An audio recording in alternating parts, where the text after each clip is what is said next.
on! Arise!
The pair that got... Thanks for not leaving me in the Dominion. If you hadn't come back, I might still be stuck there. I told Nan we flew back on the Phoenix, but she walloped me for telling fibs. Can you tell her it was the truth, Clive?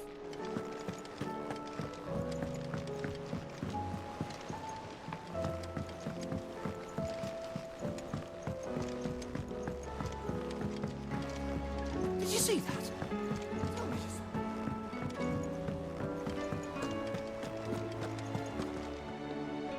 Otto, how fares the realm? The realm? Oh, she's just fine. As long as you look past the fact storms out mother crystals and her skies are a roiling cesspit.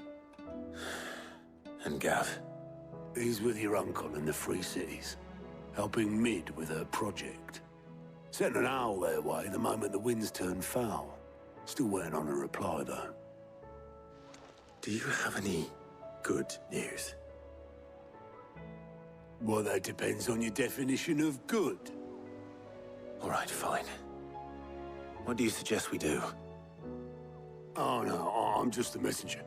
I'll leave the scheming to those more suited to the task. Could be that Lady Vivian and Old Tomes have their own thoughts on the current state of things. Could be that they don't. It certainly can't hurt to ask. I suppose not.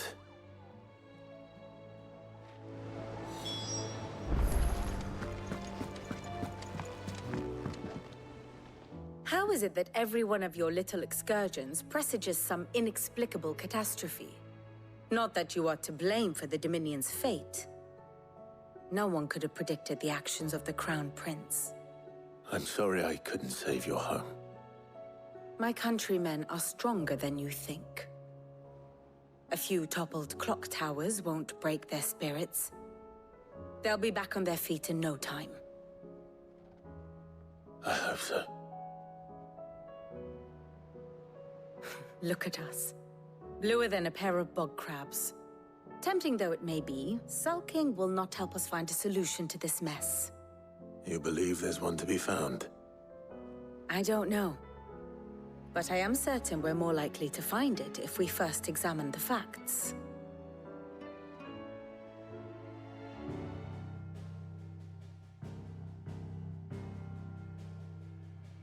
Beneath these darkened skies, fear and confusion reign over Valisthea. Oh, the lands around the fallen Mother Crystals had already begun to wilt for want of ether. But not like this. Crystals that filled wells and fueled furnaces. Now nothing but pretty shards of rock. And those that hang from the people's necks cast nary a glimmer of light to keep the dark at bay. It is only a matter of time before the common folk convince themselves that the end of days is upon us. Yet I fear a swift end is more than we can hope for. While most of the world thirsts for ether, the remainder drowns in it, spawning Akashic in droves. And amidst the hordes of mindless beasts, with magics as like to fail as function, even the strongest nation would falter. Rosaria and the Iron Kingdom teeter on the brink of collapse, while the tragedy in Twinside has all but paralyzed the Holy Empire. Dhalmekia fares little better. Rumor has it the ministers fled the capital after the fall of Drake's Fang, leaving their beloved republic to crumble. Waloed, meanwhile, moves in earnest. The Einherjar has been sighted off Storm. The world, in short, is in chaos. It would seem our civilization was nothing but a castle of sand, to be washed away at the whim of the waves.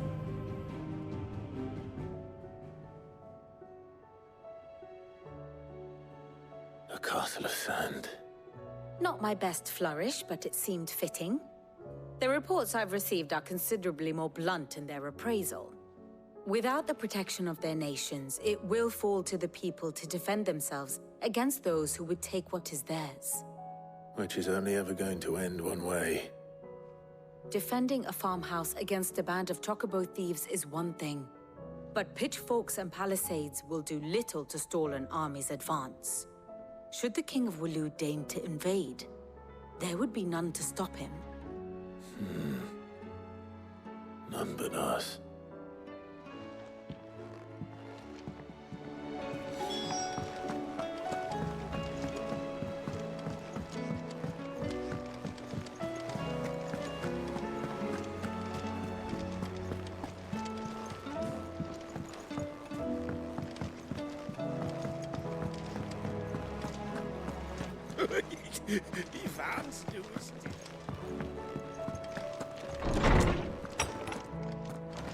Is a storm coming soon?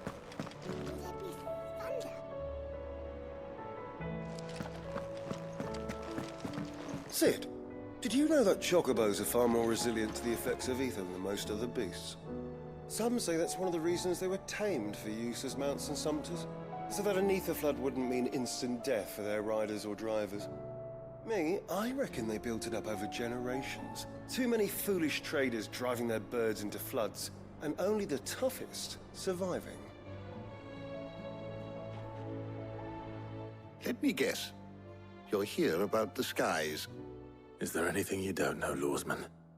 It doesn't take a court astrologer to augur the obvious. As for what has disturbed the heavens, that, I believe, is a question the Fallen might be better placed to answer than I. And on the 6th day did the gods tear the sun from the firmament, visiting darkness upon their prideful sons and daughters. But I dare say you remember your childhood lessons on the sins of Zemeckis only too well. You think they're connected? That Ultima was one of the gods responsible? Well, he has certainly exhibited powers that we mortals would associate with the divine. There is nothing divine about him. But he wouldn't be the first god of whom that could be said, now would he? Yet for all the fairy tales that tell of the sins, there is almost nothing in the way of actual historical accounts. Had I the Journal of Moss the Chronicler, I may have been able to tell you more, but alas, I fear all remaining copies have been lost to time. You will forgive me, I hope? Certainly not. Because there is nothing to forgive. Even without this journal, you've provided us ample wisdom. And we will always be grateful for it. Perhaps Otto will be more inclined to share his thoughts when he hears what the others had to say.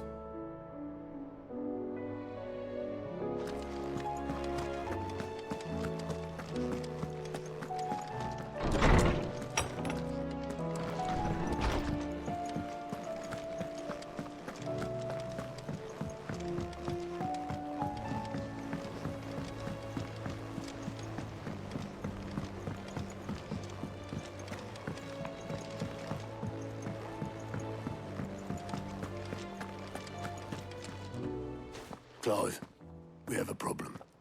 Only one. That would be a first. It would. Actually, there are three. We had as many owls arrive while you were at the shelves. Martha's got a Akashic out her gates, and talk of monsters roaming the hills outside of Northreach has put the wind up Isabel and her lot. And don't forget Dalimil. Lubor says the village was raided by bandits. When it rains... It fucking pours. The curse breakers are spread thin, taking stock of the damage in the Dominion.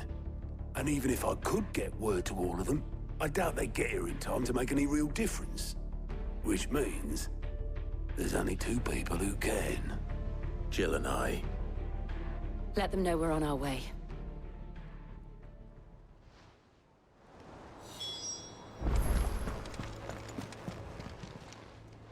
Fancy a look at the list, do you? I don't mean to be gloomy.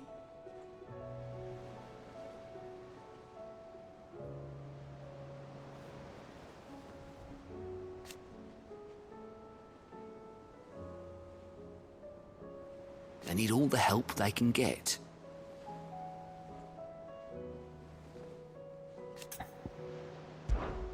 Anything catch your eye?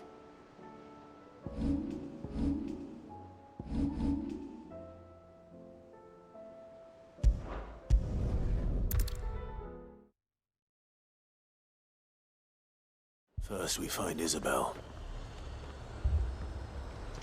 Heard a bloke saying he saw ghosts on the path. I saw it with my own eyes. The whole of Oldham under flood. Then we're next. If there are ghosts in the Royal Meadows, then why isn't a garrison dealing with them?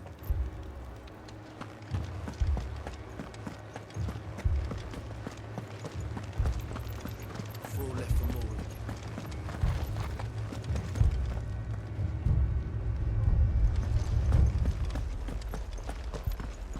I can't do it. I can't fight those things. But you can. You must. For me. For us.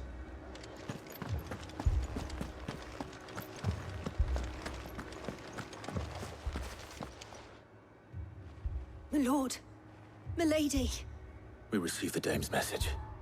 There have been sightings of strange creatures, I understand. With the blue eyes. Yes. Like a Akashic, but different. They've taken so many. I've lost count. Akashic, but different. Ultimus thralls. And what of your mistress? Is she here? Oh, no. She went to the garrison to ask what they were planning on doing about all this. Then we'll look for her there.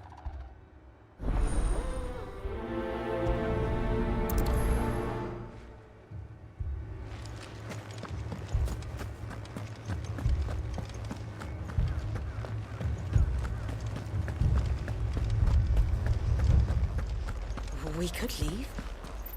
But where would we go?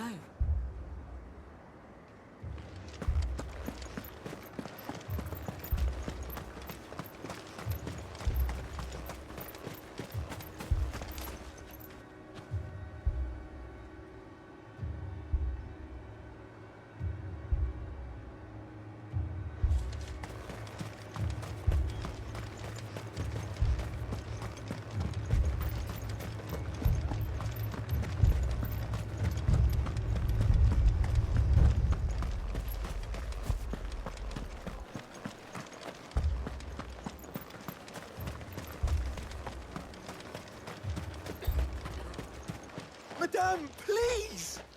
Half the garrison's been slaughtered by those things. We lost the captain this very morning. We've tried requesting reinforcements, but there's been no word from the capital or the Dominion in days! What more would you have us do? I would have you do your duty. Those at the Vale look to me for protection. And protect them I shall. Because they are my charges, and that is my duty. In case you have forgotten, the people of this town are your charges. But more than that, they are your people. Your sisters, your brothers, your lovers. So you have a choice. Lay down your sword and watch as they are slaughtered, or take it up and do what is right. She speaks the truth, you know. This here, it's all we have. It's all that's left. What we have left is our lives! Do you really want us to lose them as well? Not if we don't have to. Look, there's a cask under the captain's bunk. Let's talk about this over a drink, eh? I'm listening. I'll have a word with him.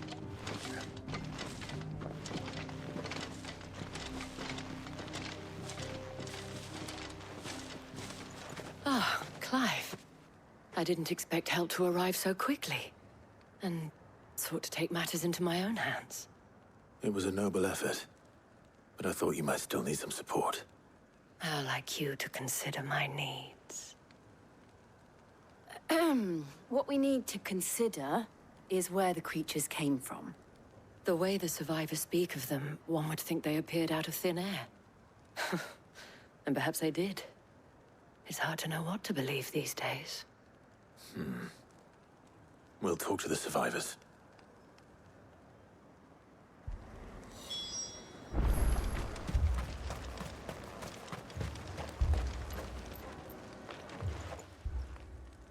You're a pikeman, yes? What happened? I've got family in Moor. I heard the flood was spreading, so I went to see if they were all right. And a pack of them glowing things found me in the meadow. I ran for my life. I never did get to the village. Leave that to us. My family. Don't leave me. They're still in the capital.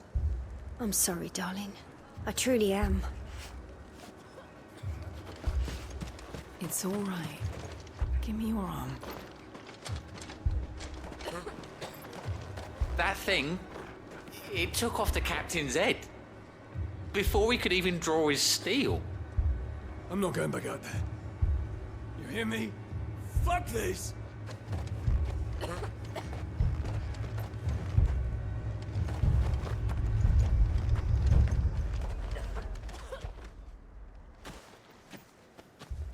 Did you see the creatures that attacked you? Creatures? Yeah, They came out of nowhere. They went for Joseph first, then me, and then they were just gone. Do you remember where you were? On the road from Oriflamme. We just passed Moor when... Where's my Joseph? It's all right. Just rest now. At least we have an idea of where the thralls might be now. We should head for more. I thought everything would be all right once we left the capital. But nowhere's safe anymore. Is it?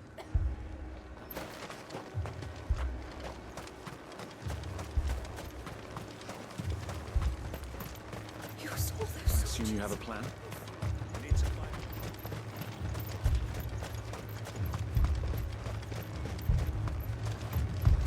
It was all they could do to escape. They just left the bodies there in the flood.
Clive, look! I see them. With me!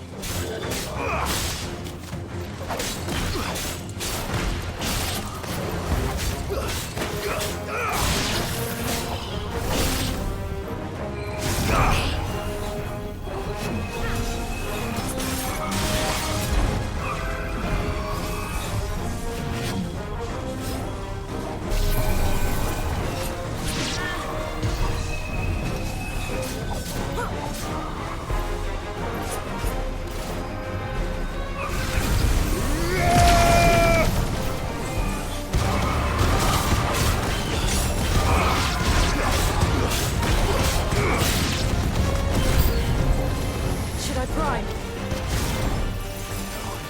Save your strength.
Do you think there are more?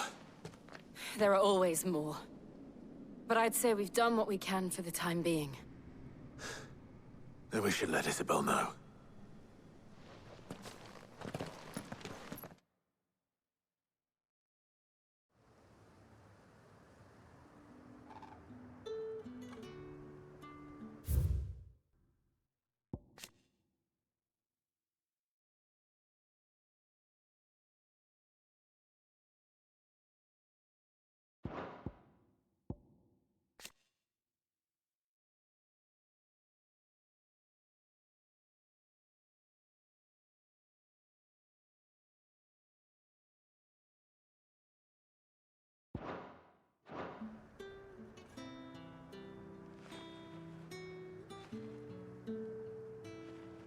You have the town's thanks.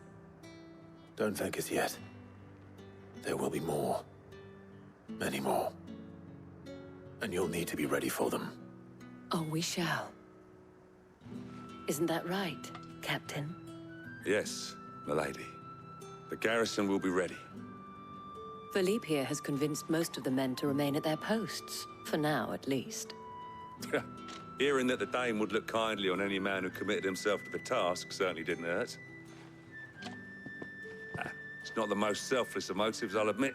Whatever it takes, eh? Now me, I never needed convincing. I became a soldier to protect the people I love.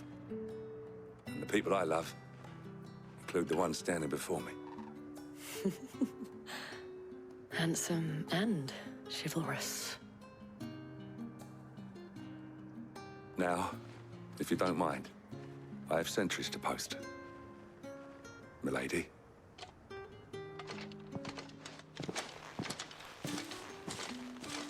Lest you wonder, I'm not foolish enough to believe that this has solved all of my problems. But it has solved one, and that's one fewer than I had this morning. Thank you again, Clive.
Philippe will make a good captain.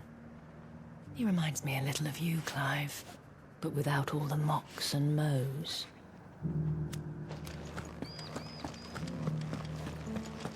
So many were injured.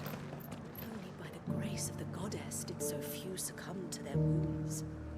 I'd say it was more the grace of the Dane, but helps help, eh? Those things I said before about not being able to fight. You didn't mean them. I know. That's not the man you are. The man I love.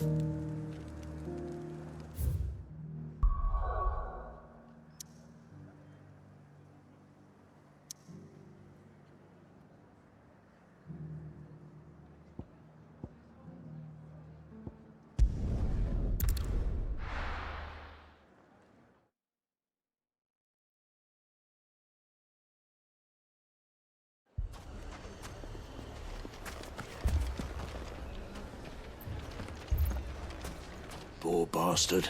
Couldn't run because of the weight of his load. Still, better a branded than one of us.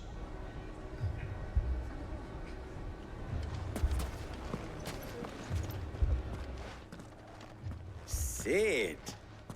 Your new companion appears much more formidable than your uncle. Should I be worried?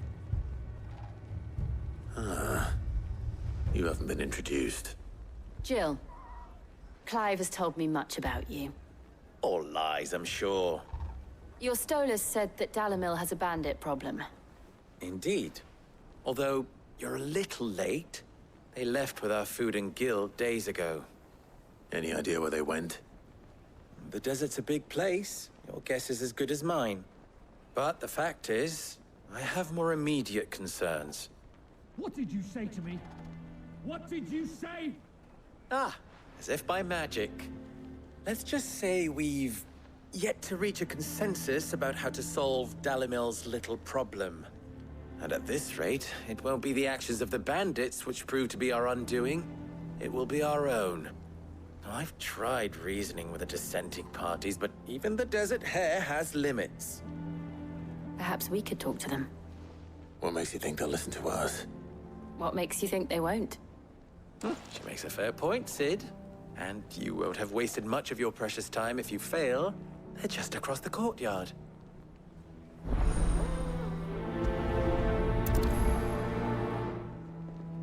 Suppose we just follow the shouting. When did you get so big?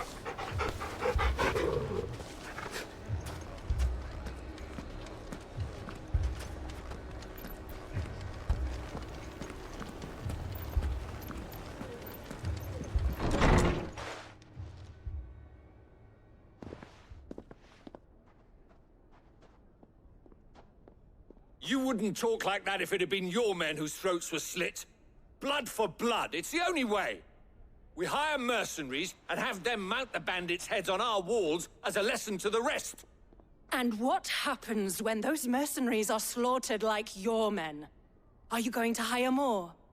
We're better off using that coin to buy food and supplies. If we hire mercenaries, the only thing we're buying is the bandits' ire. And you cannot fill empty bellies with that. Do you hear me? But what happens when they come back? Maybe it'll be your throat that's slit. That's enough. Both of you. Any more of this and I'll throw you out myself. Come back when you're ready to talk like adults.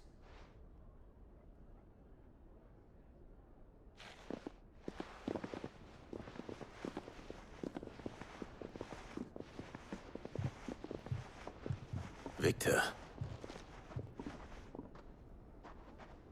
What's he doing here?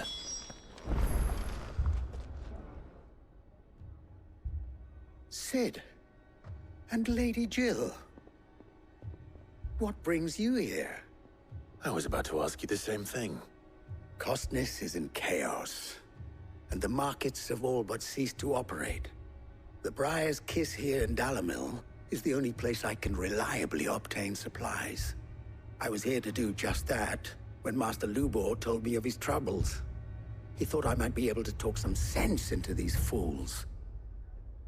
But if you're here, I suppose his patience must be waning. Who are those people? Those were the thorns in Lubor's side. And the reason this place might be headed the same way as Costness. It's these accursed skies. The darkness is enough to drive a man to madness. Or an entire city, for that matter. We're still working on the skies. But in the meantime, perhaps we can find a solution to Dalimil's problems. I hope so. For all our sakes.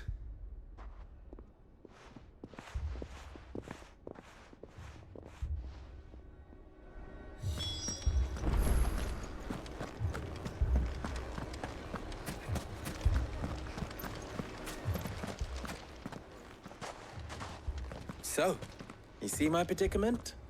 What I saw was a room full of people who were angry and afraid. And with good reason by the sound of it. But if left to smolder, that anger and fear could set the entire town alight. My thoughts exactly. What to do? Both sides wish to protect their homes and livelihoods, if only they could agree on how. But as long as they are divided, we are vulnerable.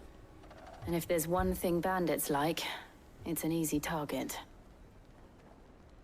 What would Sid the Outlaw suggest? Well, if it were my namesake,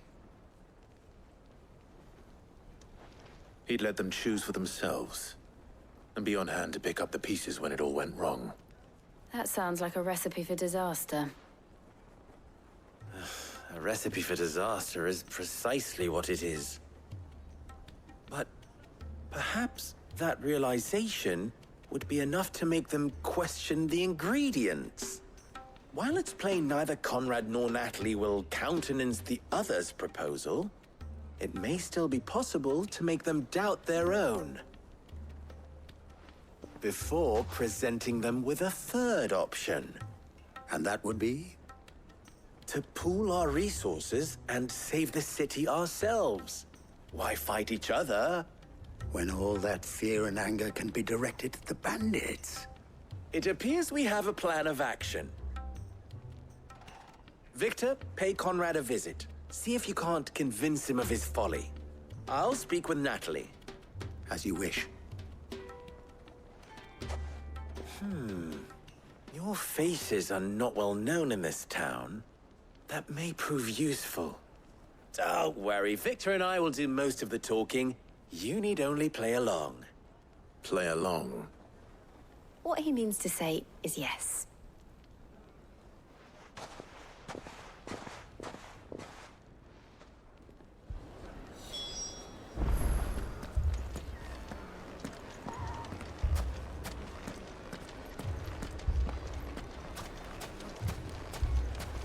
Picture it, Conrad. Your own city guard. With you as captain. Me? Next thing you know, Natalie'd be offering the bandits bed and board. I don't know about that.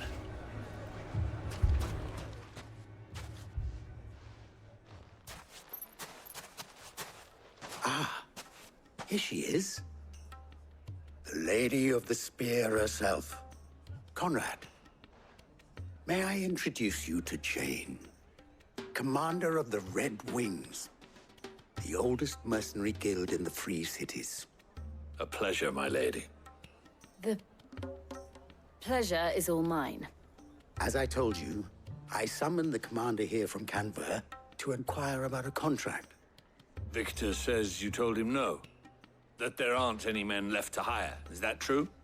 True as the crystals cracked. Nobles came and claimed every last one worth his salt. And not just from us Red Wings. You know of the 7 high houses. There must be 2 swords assigned each one. Granted, we have a few boys left. If it's boys you're looking for. Well, Conrad, are you saying that Dalamil's finest cannot defend this town better than a gaggle of unblooded striplings? That a band of beardless youths could better avenge the deaths of your brave men than you yourselves? Absolutely not. We'll show those bastards who they're dealing with.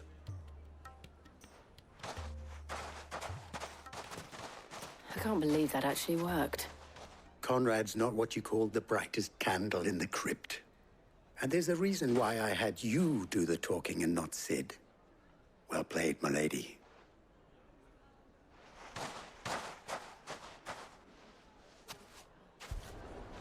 Then let us band together and show these brutes that Dalimil is not to be trifled with.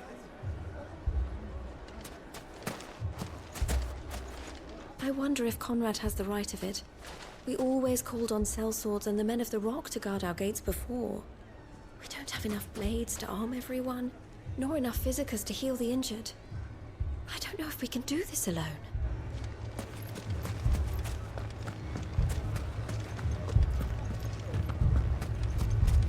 A shop? Why would anyone do such a thing?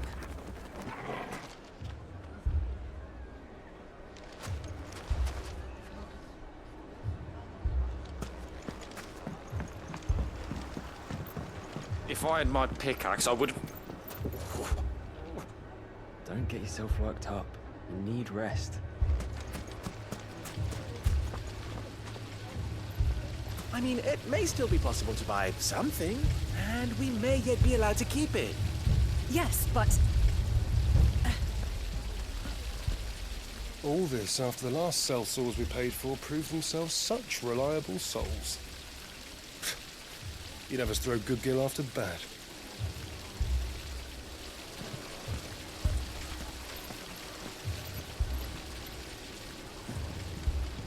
Never poke a hornet's nest, they say. Conrad's going to get us all killed. Ah, here he is now.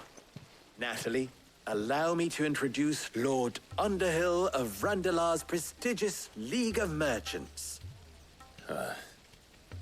Lord Underhill. At your service. Underhill? I was just telling the good lady of our conversation, my lord, and how you were lamenting the state of the capital's stores. Lubor says that not only are the granaries almost empty, but that war and the Blight mean this season's harvest won't be enough to fill them for winter. Indeed, certainly that is the case. The nobles in the capital are buying up the city's stocks of barley and wine, driving the prices higher than most commoners can afford. It is only a matter of time before the peasants revolt. It is worse than I thought. If what Lord Underhill says is true, I fear we have little hope of supplementing our stores, meager though they regrettably are. And while I applaud your endeavors to dissuade our more bellicose citizens from seeking vengeance, I sense Conrad is not wrong in his assessment of the bandits' likely return. Which means that now, more than ever, we will need to secure what little we still have. Food, weapons, herbs, everything. If our humble town is to endure not only this hardship, but those that are certain to follow, we must stand united. All right. If it will help to protect my home, I'll do it. But you needn't have gone through this charade.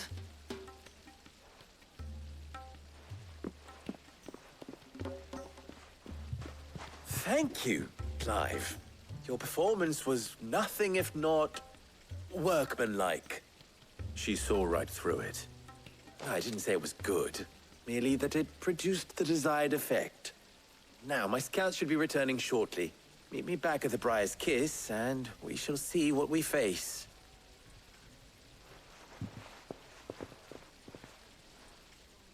I'm not convinced our roles in this ruse were entirely necessary. I don't know. Conrad seemed quite taken with you.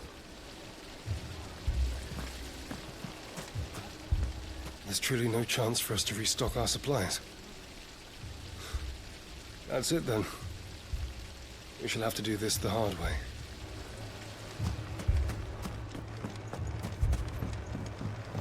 Mummy, I'm scared. What if the bad men come back? It's all right. We're all right now.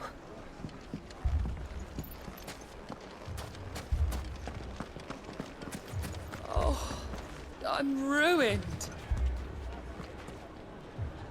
If you're wondering why Dalimil's in such a sorry state, you can blame the bandits. Them and the mercenaries who are guarding the gates. Though I can hardly fault them for running. Fighting would have meant death. Did for more than a few.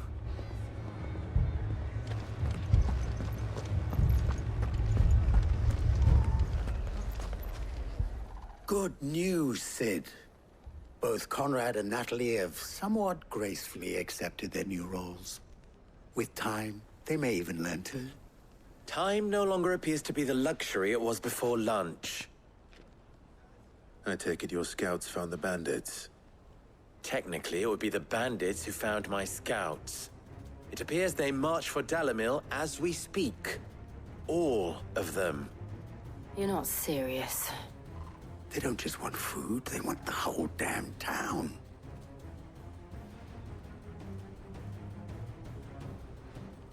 I have a favor to ask. I'm told the bandits march in two groups, one from the south and one from the desert, in a move doubtless intended to stretch our already gossamer-thin defenses. Very well. Jill and I will meet those from the desert. But what of the rest? The rest, my friend, the city shall fight. Together. The stakes, I concede, are high. But if this does not unite Dalimil, nothing will. That is a lot of faith to put into those who had their hands around each other's throats but a moment ago. Then it will be for us to see that their hands are kept occupied. And I do mean us. I thought you might say that. We'll hold them off for as long as we can. And we will do the same.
The wooden monk have come to welcome us. I'll take that one. He is all yours.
The townspeople. Could they have held out? I don't hear any fighting. What do you think? That we should hurry.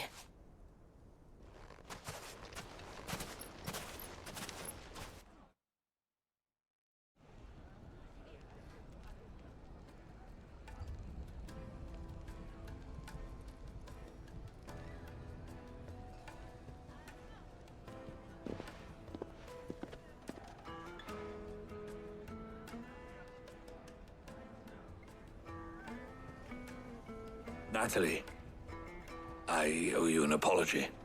You did well out there. The inn would have been lost had you not held the line.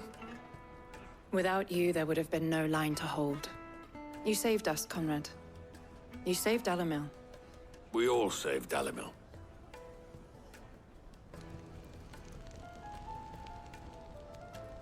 Conrad seems to have had a change of heart. I'd say they both have. I take it from your presence that our visitors from the desert won't be joining us either. Pity. The plan worked, Sid. Granted, it only took an army of bloodthirsty bandits at our gate. Come now, Victor. Why quibble over the details? We are united, and that is all that matters. As for you, Sid, you fight considerably better than you act. I'll take that as a compliment.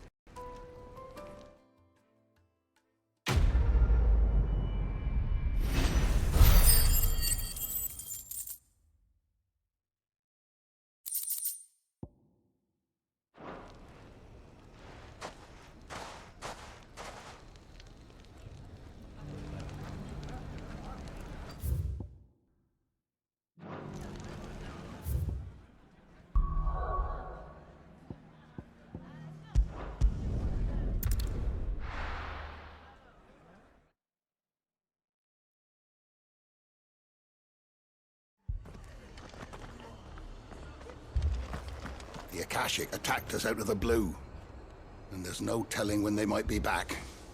You best keep that sword handy, Sid.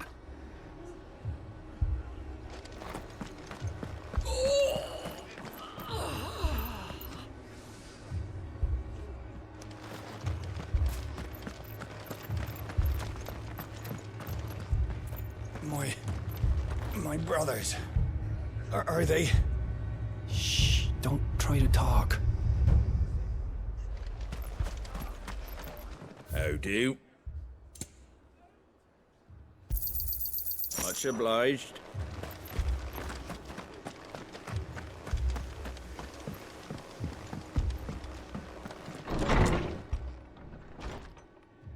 Martha, it's good to see you.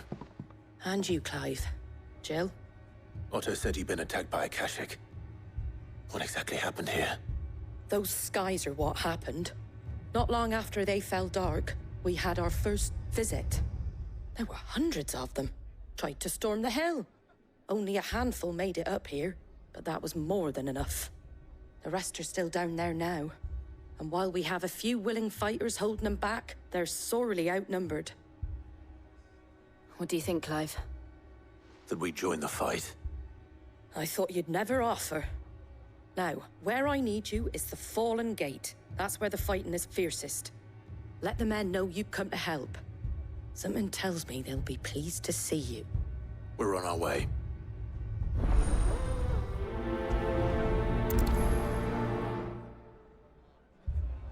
They were too You fast. think there were as many as Martha says? Maybe I was too slow. Stop that. More. You're alive. And that's all that matters.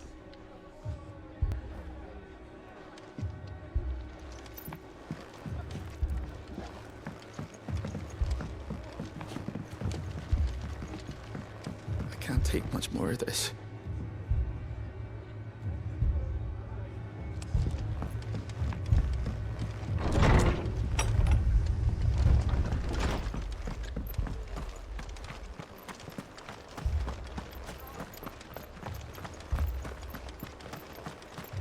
You don't think they've abandoned us, do you? Them not. Not a chance.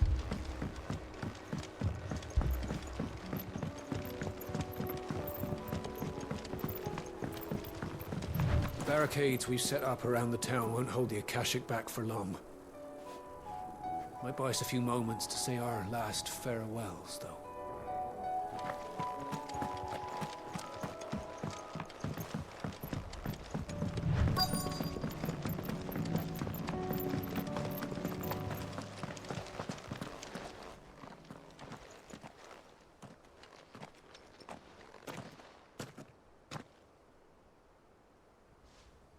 Clive, wounded.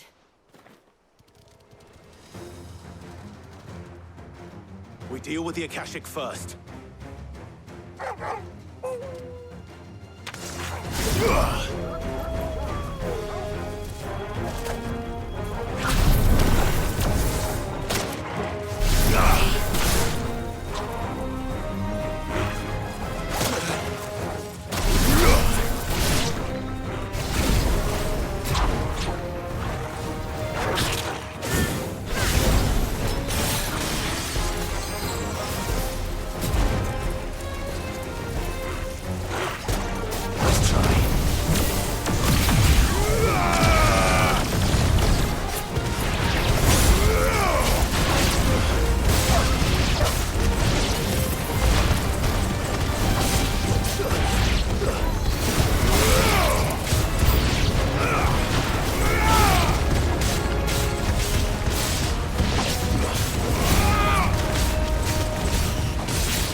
That's it.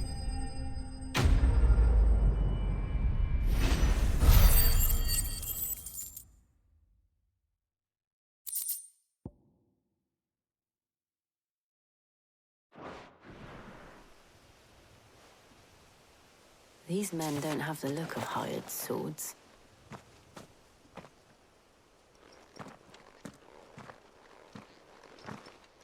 If you've come to rob this place, You are mistaken, my Lord Rosfield. We're here by Madame Martha's leave. how do you know my name? Forgive me, my lord. There wasn't time for introductions. We're with the Guardians of the Flame. Wade's men? But how did you come to be here? Where is your commander? Sir Wade left earlier with a scouting party to find out where the Akashic were coming from. Did he? Take your wounded back to the inn. Martha will see you're looked after. We'll join you anon.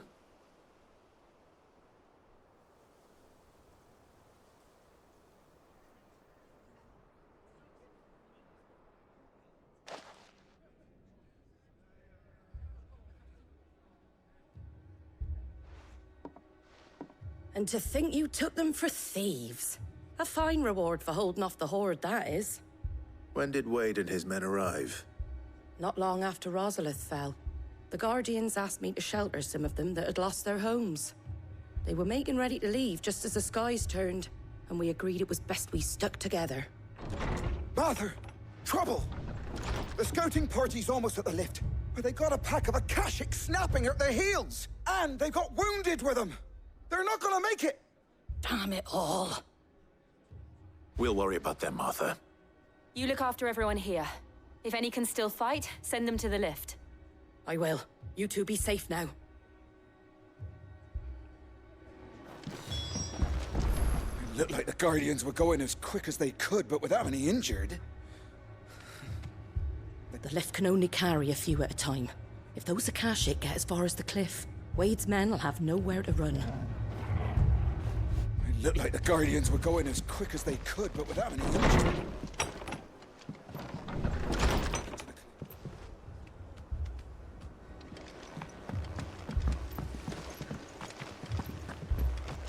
My brothers. Mad dogs. The law of them.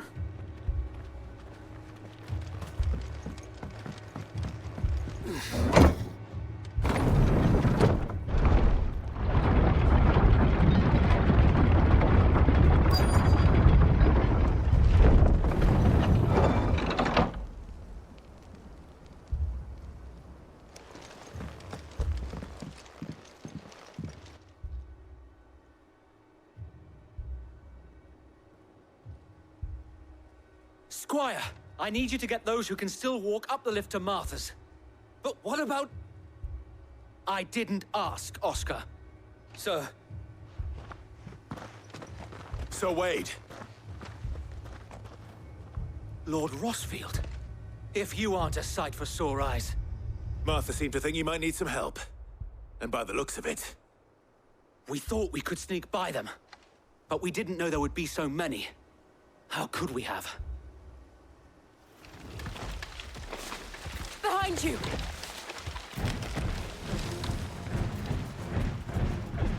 Damn it! We need to get the injured to safety. Do you think we can hold them off? We can certainly try. Are you with us, Sir Wade? Always. Then let's do our duty. Titan!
Is anyone hurt?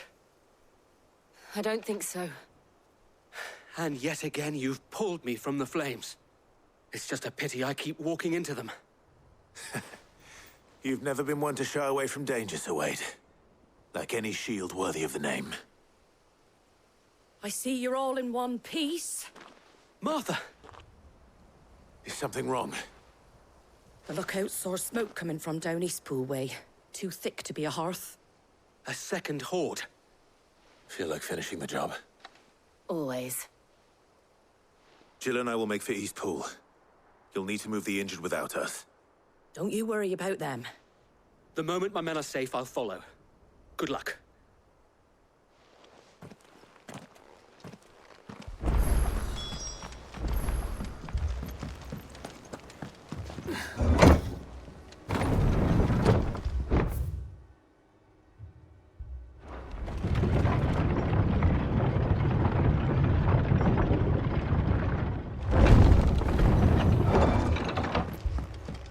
Mad dogs. My brothers.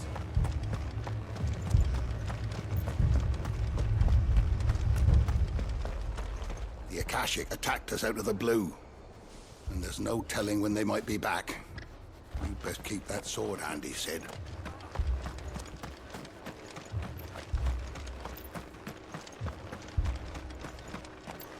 Fiends try to climb the walls here, too. Get me back out there. Founder knows where they're gonna show their ugly faces next.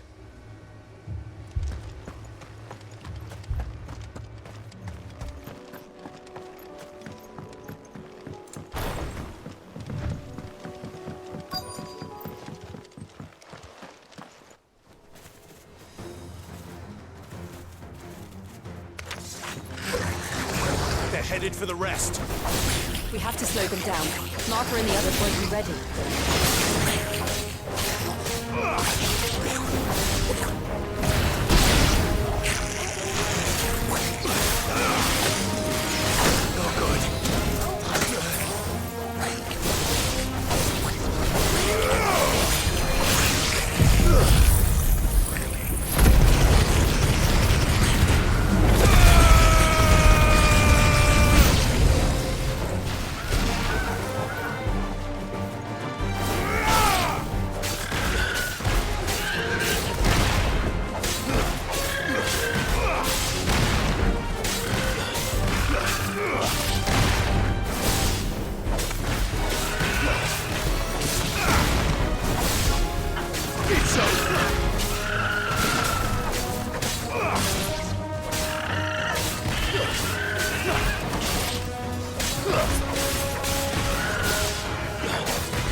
Something's coming.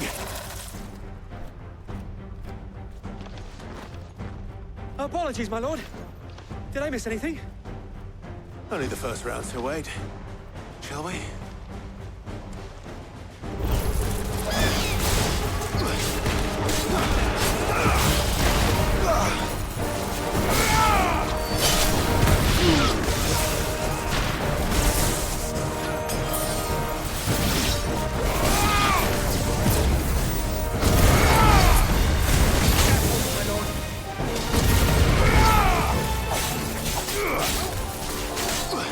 Too slow.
It's over.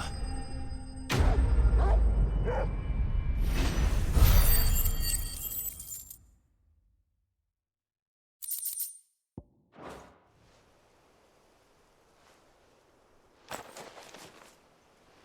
you see any more? No. I think that was the last of them. But it won't be long before the next lot arrive. Then we make for Martha's while we can.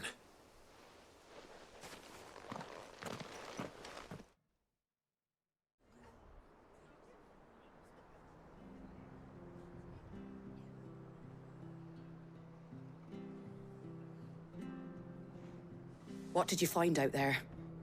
The same as Sir Wade. Scores of Akashic. Well, wherever they came from, they're gone now. Our lookouts say the lowlands are clear. Hopefully we'll have enough time to lick our wounds. How many of your men were injured? A damn sight less than if you hadn't turned up. Thank you. It was a hard-fought victory.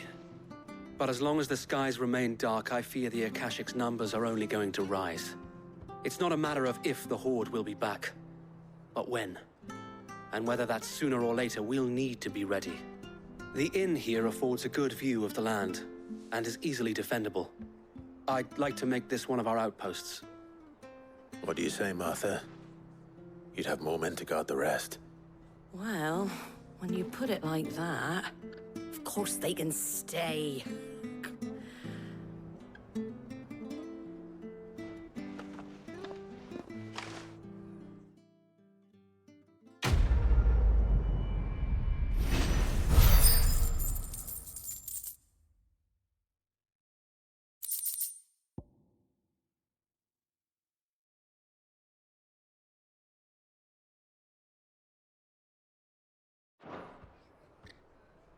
My lord, there's someone I'd like you to meet. Oscar, over here.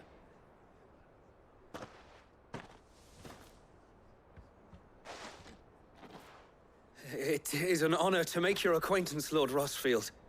I am Oscar. Oscar of House Murdoch. Murdoch?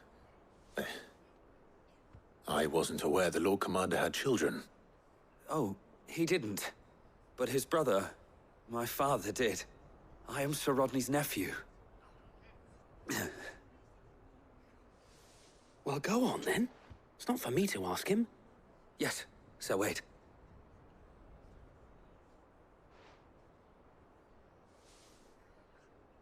If it please you, my Lord Marquis, might you take me as your squire? I would learn the duties of a shield from the finest.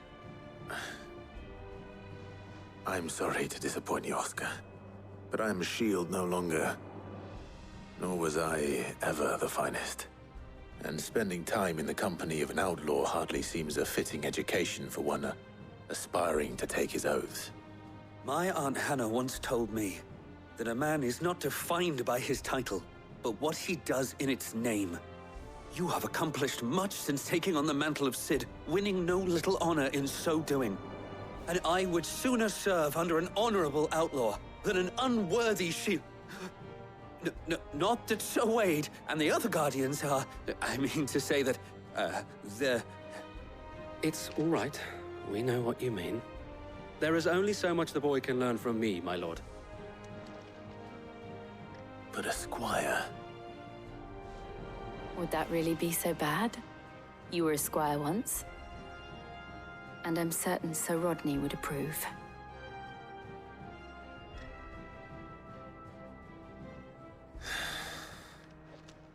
Know that I'll show you as much leniency as your uncle showed me.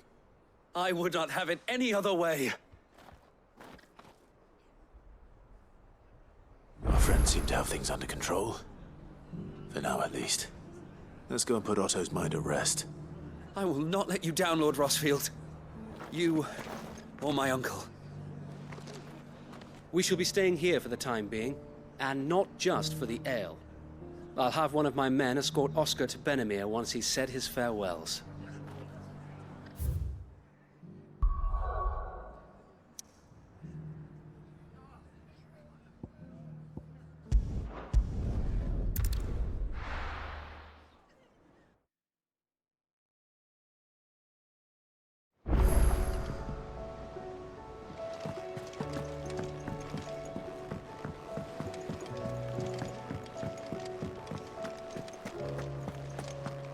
Did you see the pair that got hauled into tires? Aye, all their fancy silks, eh? Welcome back, my lord. I only just arrived myself. No one seemed to know where I should go, so I thought I'd guard your chambers until instructed otherwise.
Did you see that?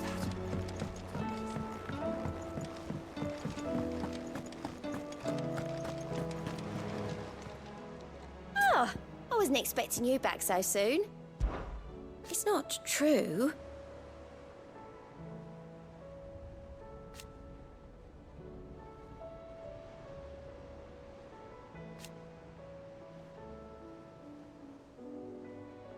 We've lost so much already.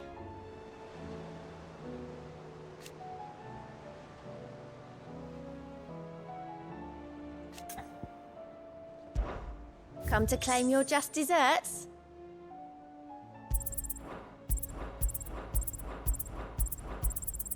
All yours.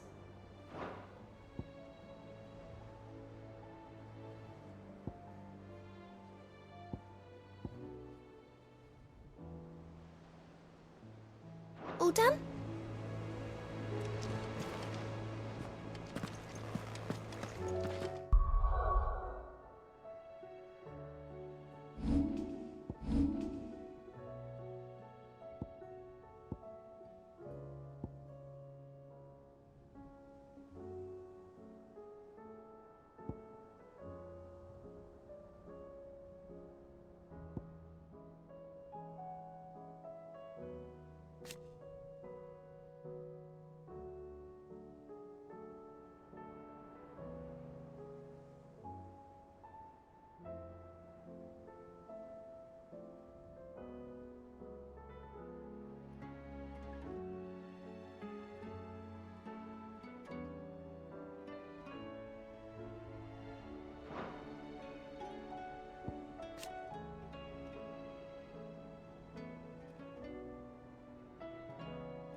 Was wondering when you turn up. Had owls from all our friends thanking you for your timely intervention. How is it you always manage to arrive at just the right moment? Luck, I suppose. Any word on the rest of the realm? Let's see. Storm's still crying out for Mother Crystals. The nations are still in chaos. And the skies are still the colour of a kick in the kidneys 2 days on. So... Right. Clive, we knew this was going to happen. Well, not the bleeding skies part, but you take my point. Now's not the time to second-guess yourself. Now's the time to visit the infirmary. Tyre says your brother's awake. Thank you, Otto.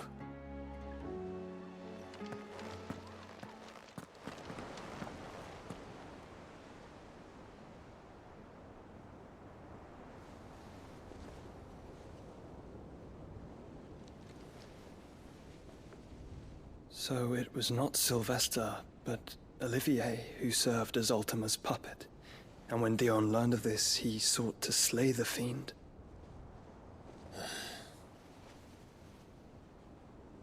Only for his father to take the spear that would have freed him. Enough to drive a man to madness. Small wonder he hasn't stirred. I would be afraid to wake. Had I but reached out to him sooner, warned him of the threat Ultima posed. But now, both an empire and her prince lie broken. Joshua, what do you know of Ultima?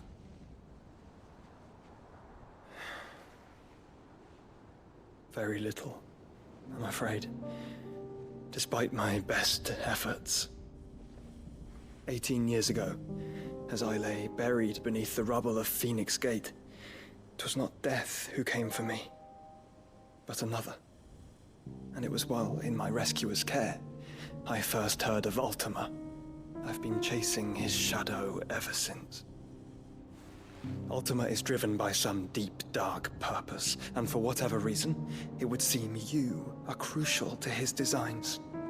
He will stop at nothing to have you, even if that means toppling an empire. But why me? What possible use could I be to such a creature? That is one of many answers that have eluded me. Yet, I am certain of this. It is not mere chance. You were chosen for a reason. All dominants carry within them the might of an icon. Nigh limitless power that is at once acutely limited. I wield fire, and only fire. And I only ice. 8 wardens for 8 elements. But you, Clive. You are different. You're special. Your abilities begin with the flames of Ifrit. But they do not end there. The fact Ifrit can even exist goes against everything we thought we knew of dominance. Perhaps Ultima has been waiting for one such as you, whose potential is truly limitless. I've encountered that thing several times now. If it or he, as you say, needs me, why hasn't he claimed me as he did the boy? Were I to hazard a guess, I'd say the two of you are somehow incompatible. His mind not properly attuned to your body. His mind? Mind, awareness, spirit, call it what you wish. But I believe Ultima to be an embodiment of the concept. This is why I struggle and fail to contain him here inside me. I'm sorry. Inside you? With every setting sun, I feel my strength wane. And though the Phoenix's flames mend the prison I have made for Ultima, they do so at a cost. We must find a means to bring an end to him before I meet my own. What were you thinking? It was that or let him take Clive. And I've always had a soft spot for my brother. But that doesn't mean you should sacrifice yourself to save me.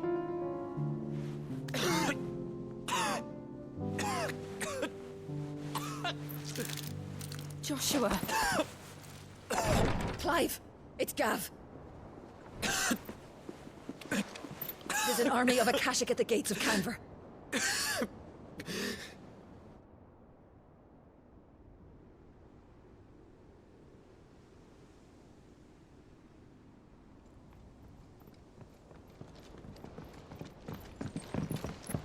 Well, what's the short of it? I thought Tyre told you. The capital of the Free Cities is under siege by an army of monstrosities. The city guard are doing their best to stem the tide, but numbers ain't on their side. What of Lord Byron and Mid? Were they able to escape? No, but they're all right for now. They're hiding with Gav at midship. We have to get them out of there. And we shall. Otto, prepare a Stolas. Tell Gav to stay exactly where he is. Understood. Vivian, what's the swiftest route to the Free Cities? That sounds like a question for the map. Look here. This road, through Tabor, should provide the least trouble. Good. What a coincidence. Tabor is exactly where I'm bound. Joshua, bed is where you should be bound. You don't think I told him the exact same thing? Were Tyre not such a talented healer, I would surely have been inclined to agree. But, thanks to her ministrations, I feel I may safely rejoin my attendant, who was to wait for me in Tabor if we became separated. All right, we travel together. Clive. If he stays close to me, he'll be fine. Thank you, brother. after him.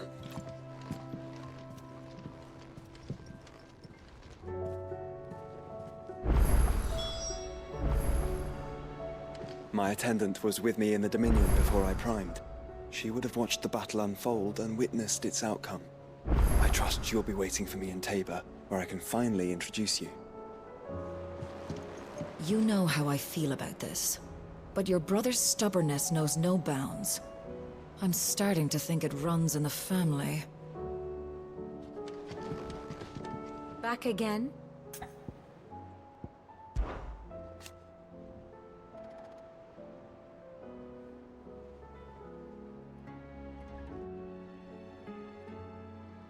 And how could it not?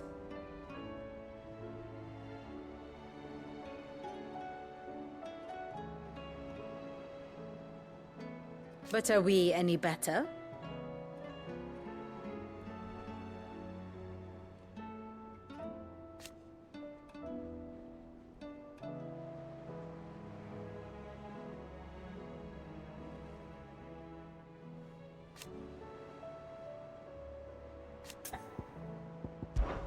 I cannot claim.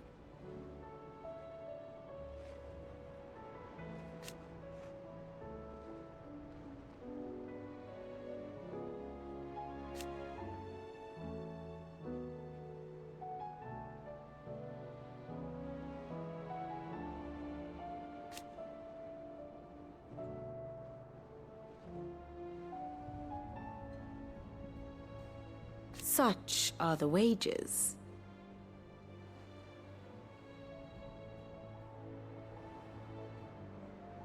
Ironic, then.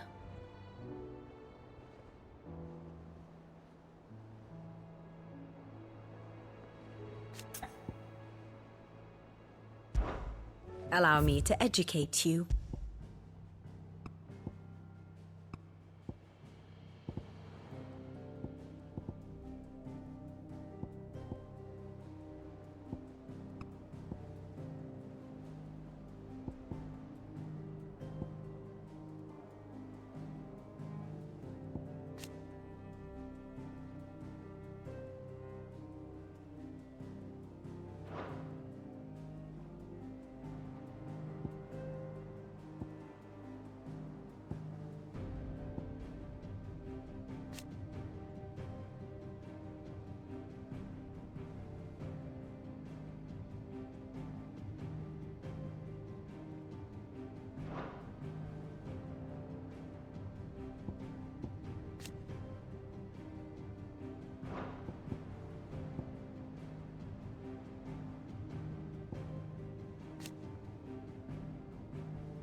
Very good.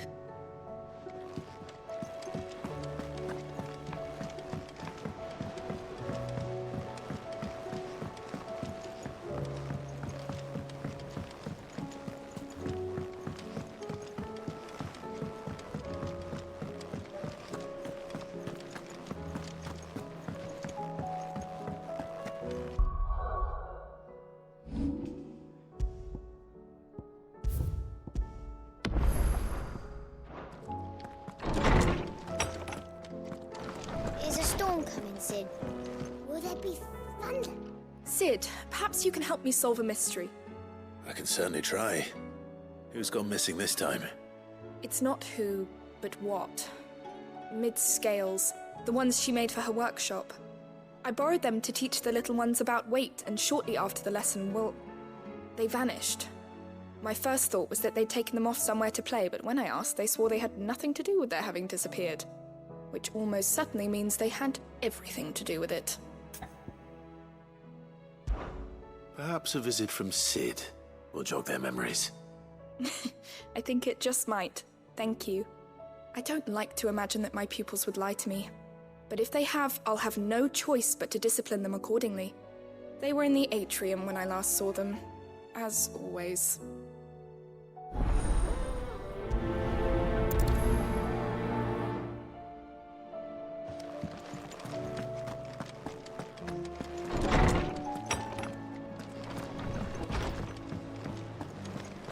Seems the hideaway's lost its appetite. Blasted book! Can you blame them? With the skies as they are? Here, you put me in this situation, Clive. You can bloody well get me out of it. I need a hand with a recipe. Are you sure it's me you're looking for? I'm not much of a cook.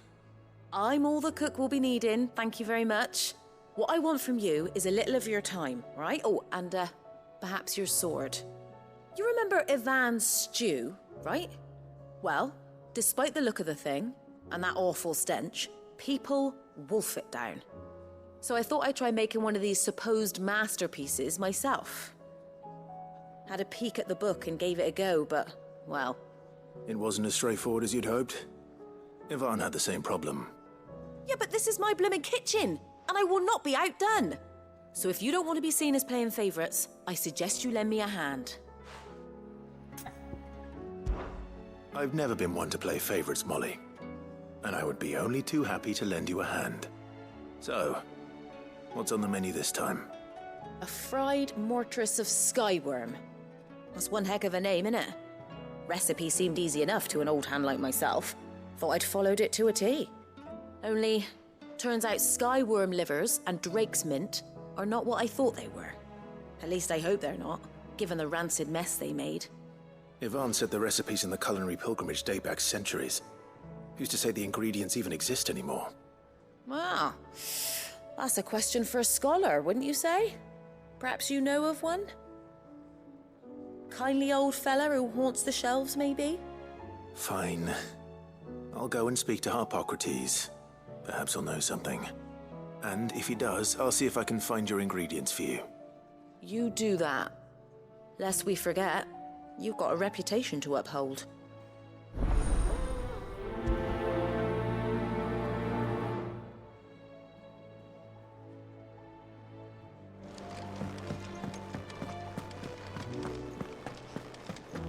Did you see the pair that got...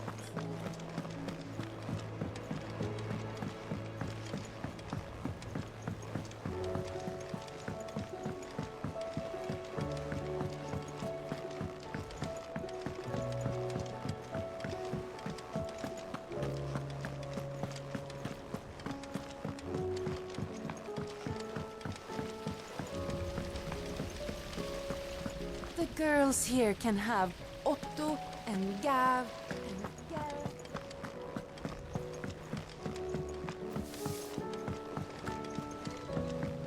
What do you reckon we should do?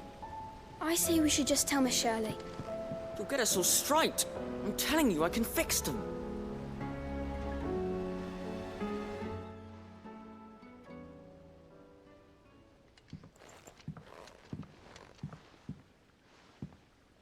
Sid!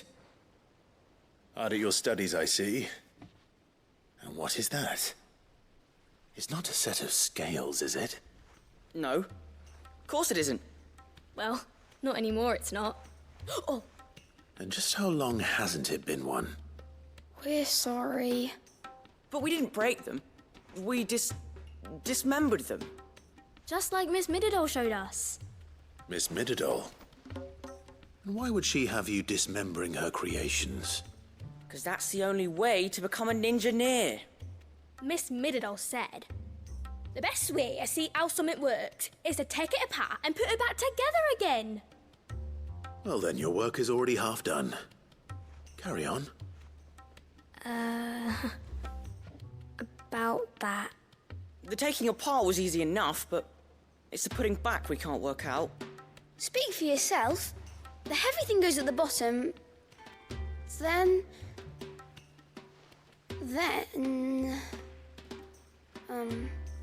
You three need to learn to take responsibility for your actions. So let's have a look at these parts with fresh eyes, shall we?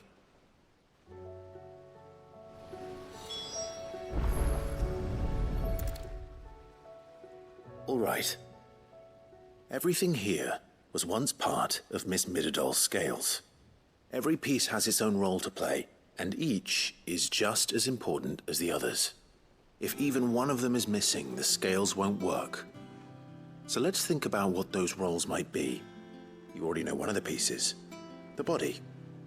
Its role is to support everything else. But what of the others?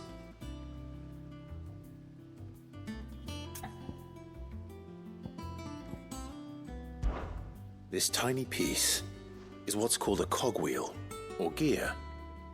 Have you ever seen one before? I have. Miss Mididol's dungeon is full of them. Most are on the floor. She puts them in all her inventions. They spin round and round and round and round and... That's right. They're very useful when you want to make things move. Do you remember if there was anything on the scales that moved? I remember the arm moved when I tried weighing an apple. And then somebody ate it. It's not my fault. You shouldn't have tried weighing it before lunch. You know what part's supposed to move and how it's supposed to move. So, let's put the pieces together first, see what doesn't move, and then stick the cogwheel to that. Not a bad idea. You see? It's not so difficult.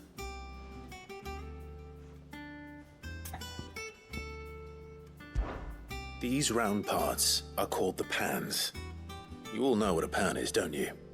I do. Molly uses them in the kitchens to fry bangers. But these aren't for frying bangers, you idiot. They're for weighing stuff. But what if I wanted to weigh Goots? I don't think he'd fit on that little thing. Probably not. What are the chains for? Holding the pans up? Well spotted. Which means something must hold the chains up in turn. This is called the arm. Why do you suppose that is? It doesn't look much like an arm. You're right. It looks more like a wing. Like a chocobo wing! You've ridden a chocobo before, haven't you, Sid? Will you teach me to ride one day? I'll think about it. Now, what do arms do? Hold things. So wait, maybe this arm holds things too? Good thinking. You're on the right track.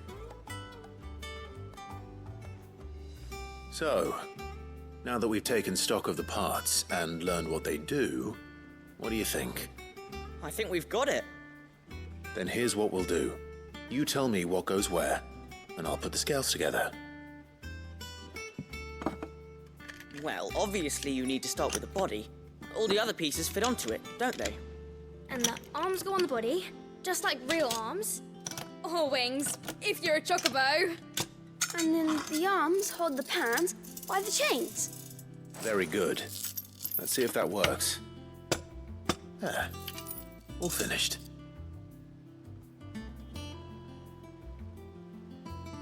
Yes! We did it! Well, with Sid's help. Oh, I just put the pieces together. It was you three engineers who showed me how. That's right. We're Miss Mididol's hairs. Her hairs? Yeah, hairs for the future. she's showing us her secrets now, so we can help out the hideaway when we're older. What do you think, Sid? Are we almost ready? With a little more help from Miss Midadol and Miss Shirley, I'd say it won't be long at all. You hear that? It won't be long. Until then, though, do try to be honest with Miss Shirley.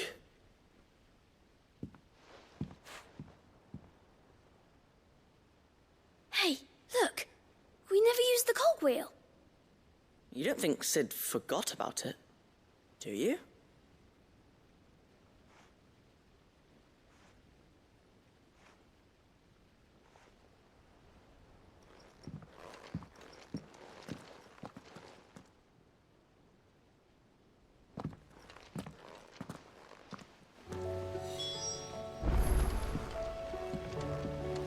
Didn't happen to forget anything, did you, Sid?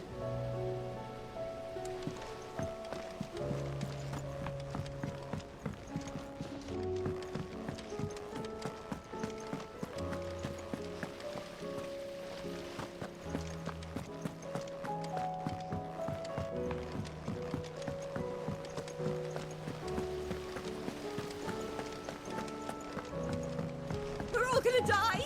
You hear me? The Akashic are coming and they won't stop until they've slaughtered every single one of us! How do you suppose they'll manage that? You ever seen one of the blue bastards swim?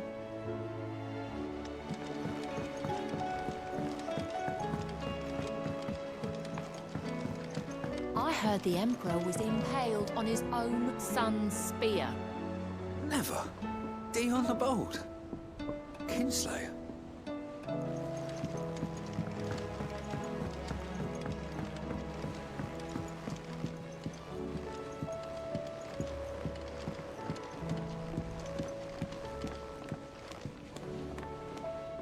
What am I gonna do?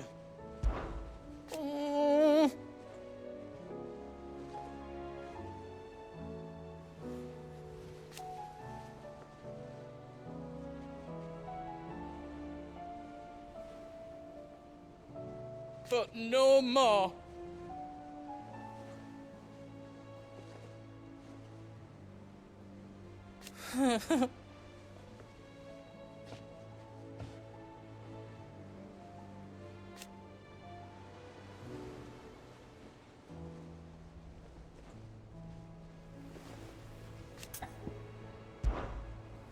Is everything all right, Goots?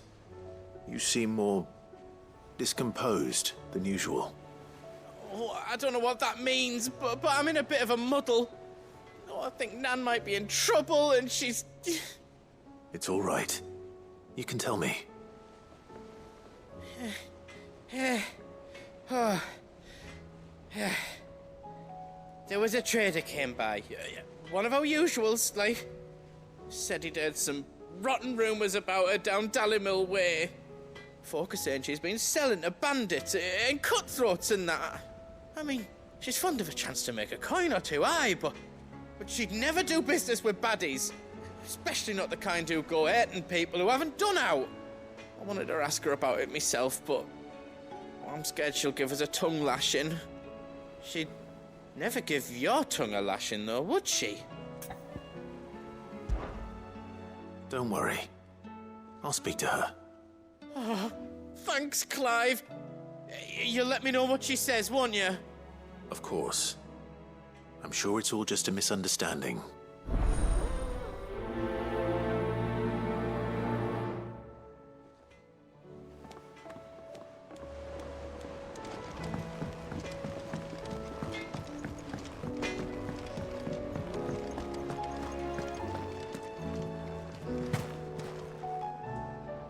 Lady Karen, how's business?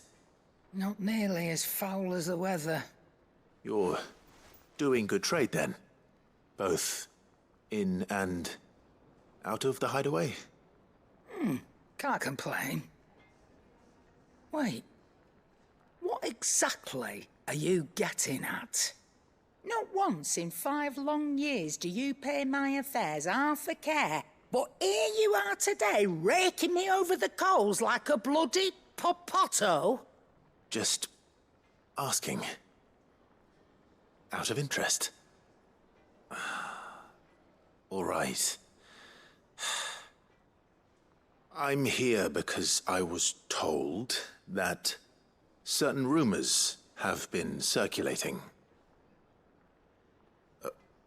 About you selling weapons to brigands. Oh. Are you?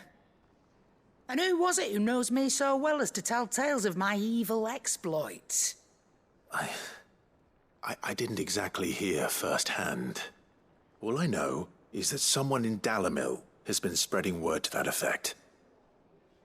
And what? You believe it? You think I'm profiting off the blood of innocents, do you? Look, I've done things I'm not proud of. Might be there were a time when I turned a blind eye to the wretchedness of the world so I could line my pocket. But that woman is no more. And you'd know that if you'd ever paid the slightest bit of notice. You're right, Lady Karen. I apologize. It was wrong of me to doubt you. Aye, it was. Now, I reckon you've got better things to do than pointing your do-gooding finger at a poor old woman. Of course. Good day.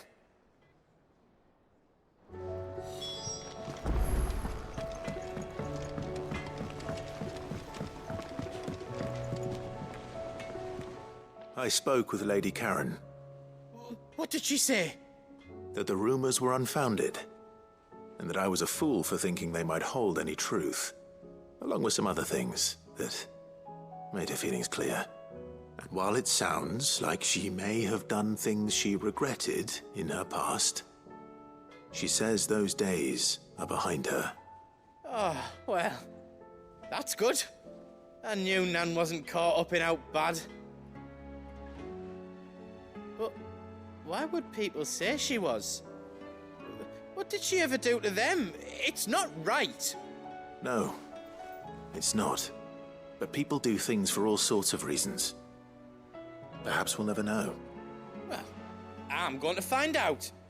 That trader, he said they were all talking about her in Dalimil. So that's where I'm going. I'll find someone who'll tell me, you'll see. Are you sure that's wise? Whoever's spreading these rumors means Karen ill. Oh, right. But that's why you'll be coming with me, isn't it, Clive? I suppose it is. I'll find out who's been making up lies about poor Nan, and when I do, I don't know what I'll do, but it won't be pretty.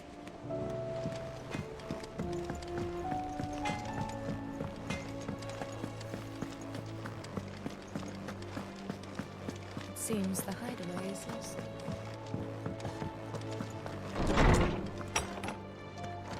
Is a storm coming, Sid? Will there be thunder? Well, did you solve the mystery? It was as you thought. The children had the scales, or the parts of them at least. They dismantled them to see how they worked. Oh, no, Mid will have my head. Thankfully she won't. This might even have been her idea. Although I was the one who ended up teaching the lesson. I'm so sorry, Sid. I know how busy you are. I shall see that the children are properly punished. Please, there's no need. Mid seems to have taken the three of them under her wing. She's even calling them her heirs. She'd have them follow in her footsteps. And her father's. I see. Sid, do you know why Mid has been spending so much time at the hideaway of late? She told me it was because her studies have been interrupted by events in Canva. Is that not true? No, it isn't. The university offered her a commission. In exchange for full tuition, room and board, they asked her to oversee the design of several new war engines. To anyone else it would be an opportunity, but to Mid, who lost both her parents to war, it was a bitter pill. One she was none too keen to swallow. But that should come as no surprise. She's only ever cared about bringing people hope. The very last thing war can be said to do. Which explains her heirs. She's working to give them a better life. And so should I. What's the odd engineering lesson? Oh, you've given them far more than that. And I'm sure they're very grateful.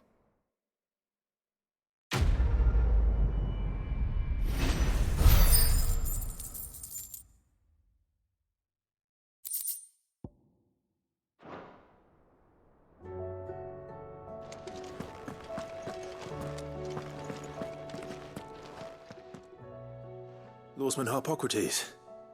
I've come to pick your brain if you don't mind. It's about the book you lent Ivan. Ah, Valisthea, A Culinary Pilgrimage, a classic. One of my favorites, in fact. The young man did a wonderful job with the Chance's stew.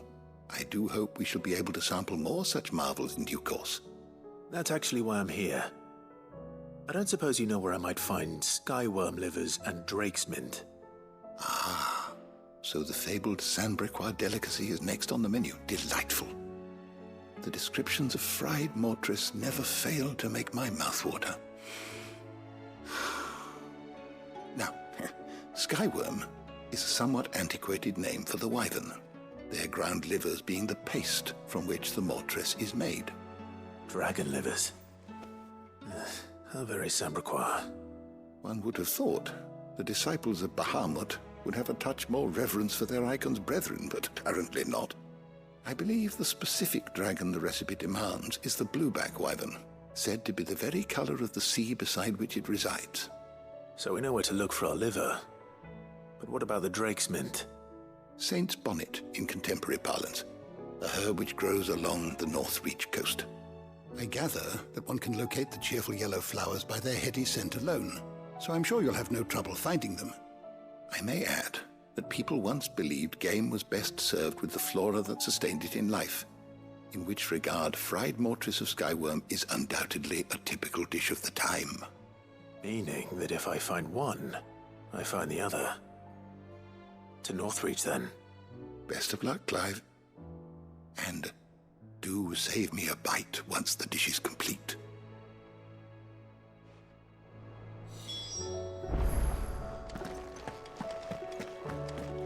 Is a storm coming, Sid?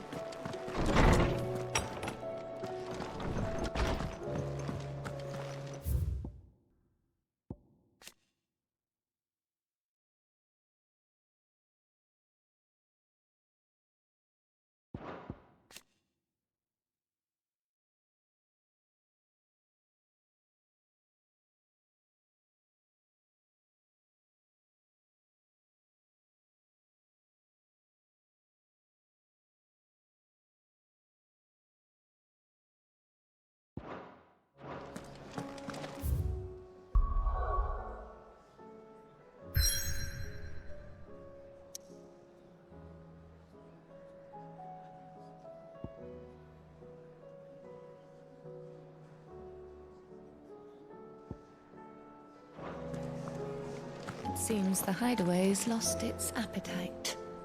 Can you blame? With the skies as they are?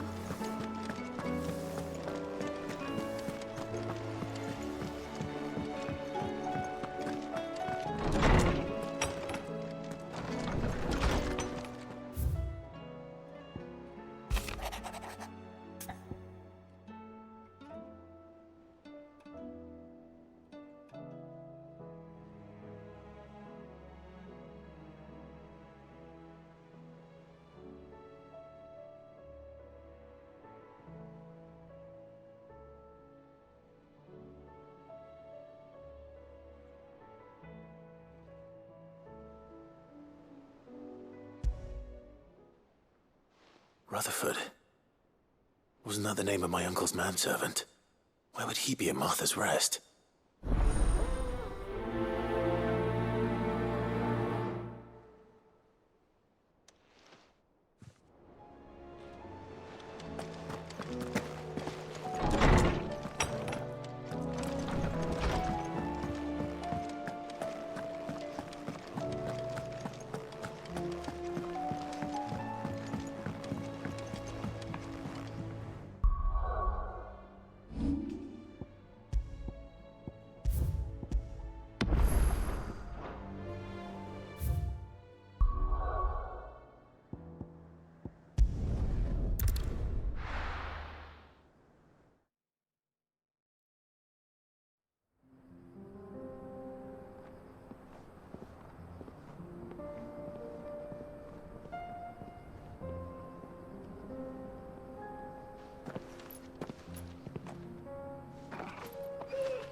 It's like a dream.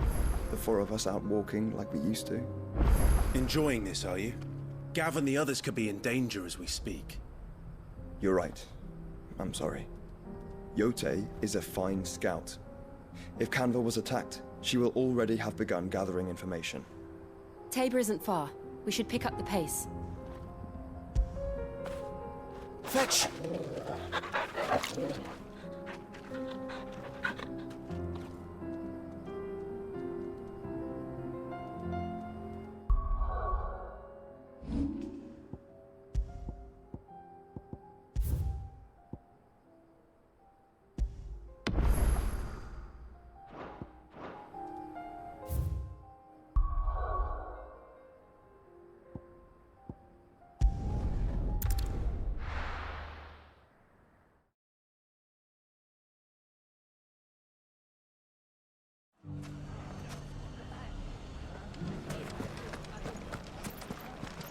Dalimil saved.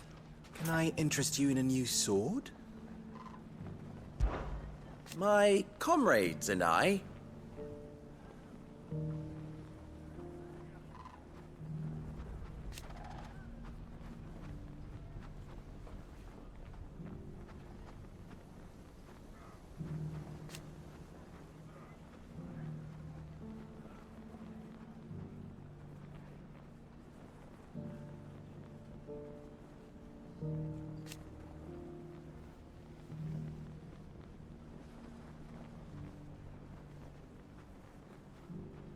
And defend Dalimil we shall.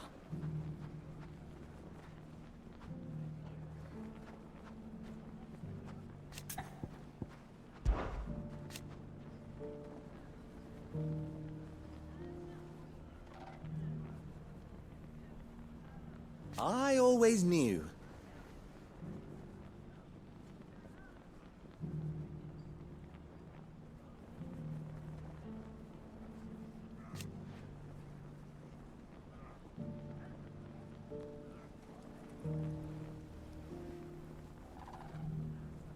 Meanwhile...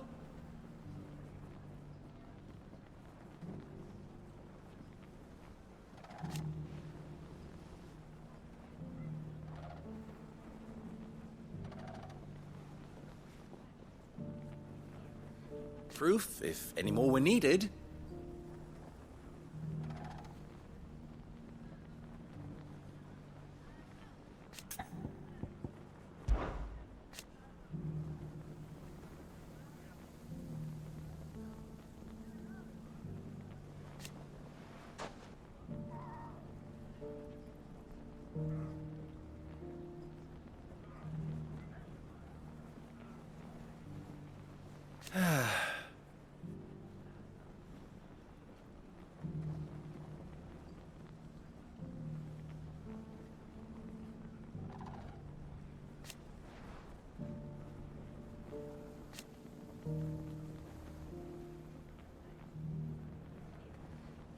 But something tells me...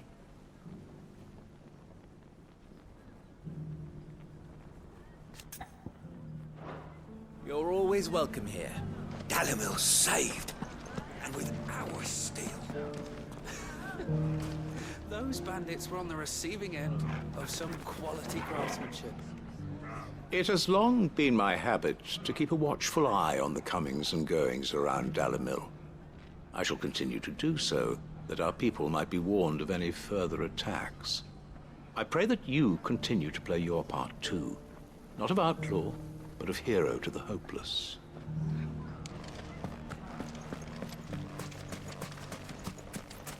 Fascinating. But how is it you know so much of fighting bandits? That's by the by.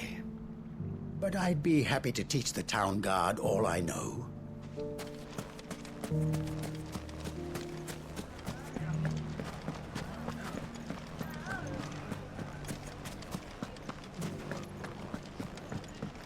It shouldn't be too hard to find goods. The gentlemen of the town guard are a strapping bunch. Perhaps. But the gentlemen of the League of Merchants have deeper pockets. You wouldn't happen to know if the pieces that were stolen from my stall were recovered, would you? They were irreplaceable.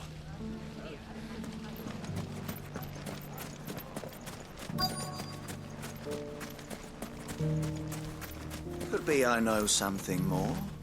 What's it worth to you? I've got 100 gil and a chocobo feather.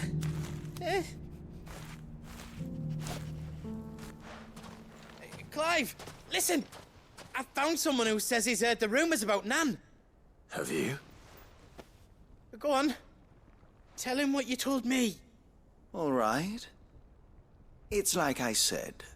A wizened old crone by the name of Karen's been selling steel to whoever'll pay her price, be they knight or knave. Says the more swords and spears she puts in people's hands, the more war they'll wage. And the more war being waged, the more call for swords and spears. And who will they all turn to keep them in steel? Why, the good Reaper herself. And you've seen this Reaper at work? Aye, it just so happens I have. You'll find her right here plying her trade most days. Here in Dalimil? Where exactly? She has a stall here in the market, but if you're not the patient type, you can probably find her at her storehouse on the edge of town. But it'd be a bolder man than me that braved that particular nest of vipers. Feeling bold, traveler? I hope so, for your sake. Now, if that's all, I have places to be. Sorry to have kept you.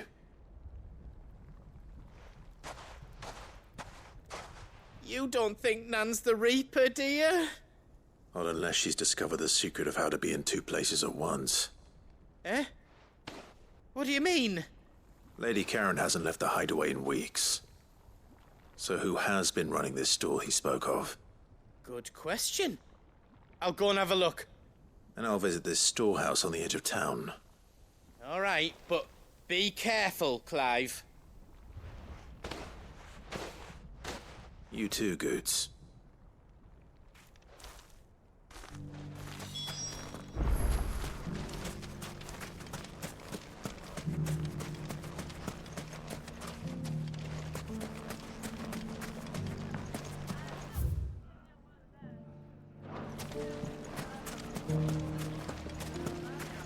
The gentleman of the town guard or something.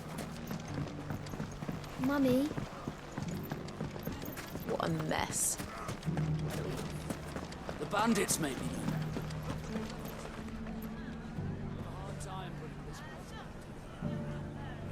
Nonsense.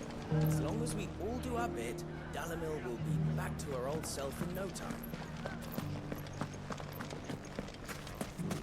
You fought very bravely. We would have been lost without you. Knowing that you would have all been there to pick us up if we fell, gave us more than the courage we needed. The safety of the town is in our hands now. We mustn't let Dalimil down.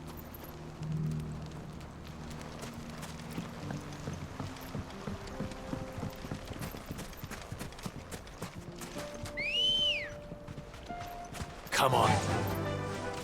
Faster! Time to brave the Viper's Nest.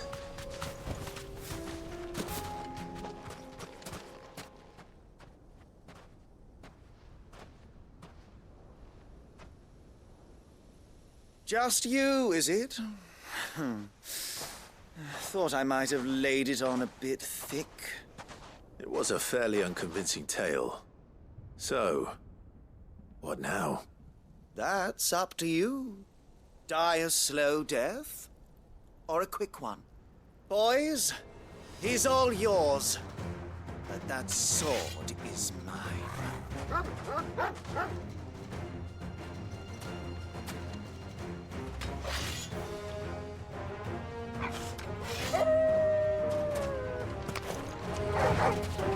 Leave now and we can pretend this didn't happen.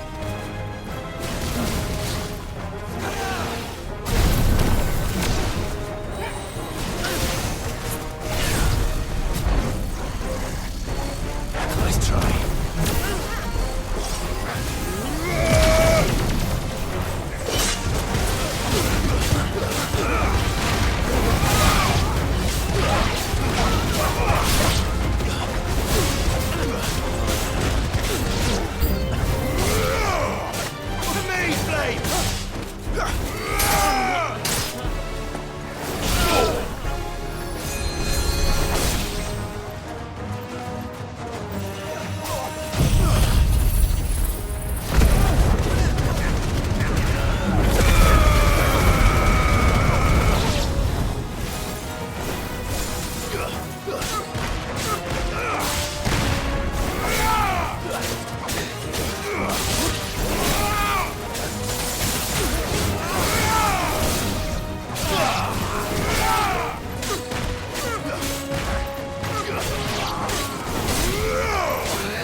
Oh, you've done it now. Go on. Tell me what I've done. When the Borgwyn finds out you've killed his men, he'll have your head. He only wanted that bull of a manservant, the dim one always clinging to Karen's skirts. You weren't even supposed to be here. Who the hell are you, anyway? What were you going to do to him? The Borgwyn wanted him to get to Karen. I was only supposed to point the lamp in the right direction once he arrived in Dalamil. But then you turned up. Well, go on then. If you're going to end me, end me. You're not worth the effort. Now be gone, before I change my mind. Fucking coward! I need to find Goods. Right now.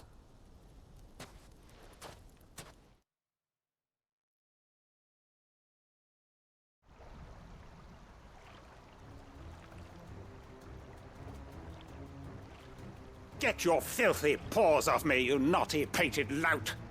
Stop calling me names! And stop spreading them horrible lies about Nan! Well, that will be easy enough. For they are not lies. Every last word is true. And she must pay for her crimes in blood. Lord! Goose, are you all right? He's gonna kill Nan! He said she had to pay in blood! After what she did, it is only right. She ruined my life and the lives of countless others. That loathsome harpy's very existence is a crime, and I will not allow it to continue. Goods, was it? I have no quarrel with you. Only with your employer. Run along now. You need not pay for her sins. No. No? I don't care what she did. I won't let you hurt Nan. Promise me you won't hurt her, or I'll kill you myself! Goots, no. Enough, all of you!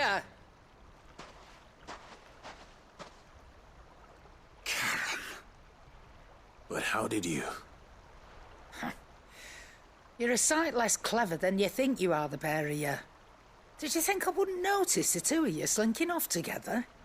Well, the whole thing got me thinking, who in Dalamil might bear me a grudge?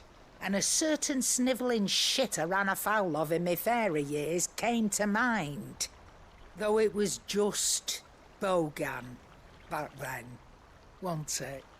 I thought the years might have taught you some sense, but I see you're the same pants-pissing craven you've always been.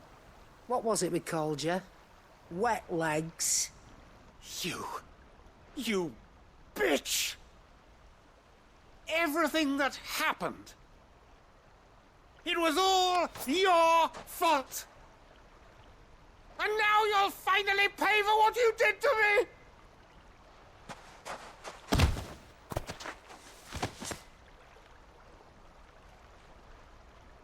Gooch, you...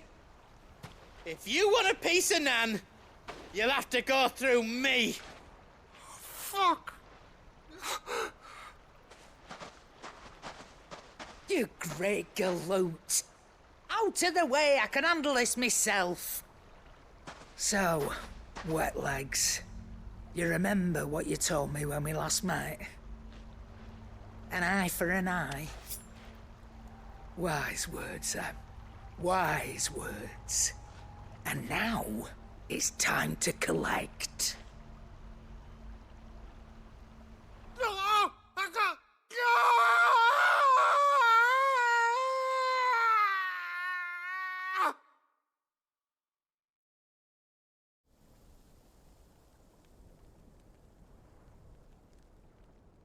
Sorry to keep you waiting. Is he... Dead? No. But I reckon he wishes he was. It isn't easy going through life one eye short of a pair. After all, I should know. You don't mean... Oh, don't tell me you didn't notice. Lost it to old Wet Legs back when we were working the same routes. Said I'd stolen from his strongbox. I'd done nothing of the sort, mind, but that didn't stop him taking his little revenge. So I took some of my own. Sorry, lost everything. His coin, his clients. Always knew he'd be back one day to claim his due. But he crossed a line dragging poor Goots into this. He didn't hurt you, did he? No, Nan. Still got all my arms, see? Legs too. But what if he comes back again? What if he does? First we take the other eye, then we work our way down. He'll learn his lesson soon enough. But something tells me the Wet Legs has learned it already. Right. Let's get you back to the hideaway. You've attracted quite enough attention already. Ta-ra, Clive. Remind me never to cross you, Karen.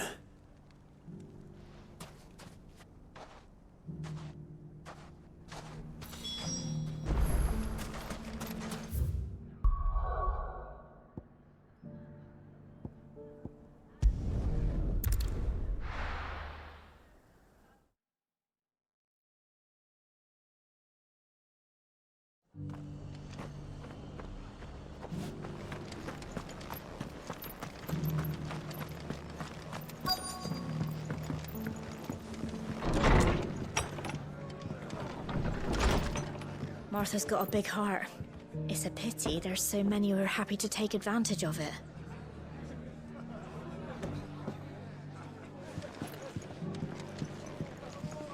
Sorry, but if you're looking for a bed, there's none to be had right now. We're already sharing our cots with masterless bearers and those who fled the floods, and more seem to wash up at our door every day.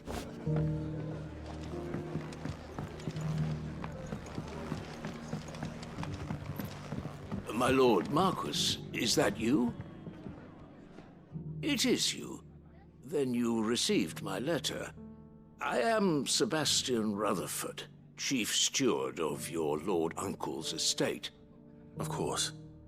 We met once before. Yes, my lord. Thank you for coming. And what was so sensitive that you couldn't put it in writing? 1,000 apologies, my lord. I did not mean to offend. I merely... It's all right. Continue. I am here at Martha's Rest, at the behest of your lord uncle, tasked with learning what I am able of the realm's current state of affairs. And what I have learned is grim. The fall of the Mother Crystals has left Storm in a state of utter disarray. The subsequent darkening of the heavens has only made things worse. Akashic attacks, once unthinkable, are now commonplace. The gears of governance have ground to a halt, and without a steady hand on the tiller, the realm threatens to drift into utter chaos. Your lord uncle, however, believes there is a way to avoid this fate, and is determined to see it set in motion. That sounds like quite the undertaking. It is. Hence my having enlisted the aid of several colleagues serving the 7 high houses. Alas... Alas? I have lost contact with 2 of those colleagues already. They are both able-bodied and trained in the sword, yet in these dark times, even that may not prove sufficient to keep a man safe on the road. So you want me to find them? I'll need to know where they went. One I sent to investigate the Republic, the other the old Imperial capital of Oriflamme. That doesn't exactly narrow it down. I suppose I'll start in Dalimil and work my way east. Thank you, my lord. I shall pray for your success and safety.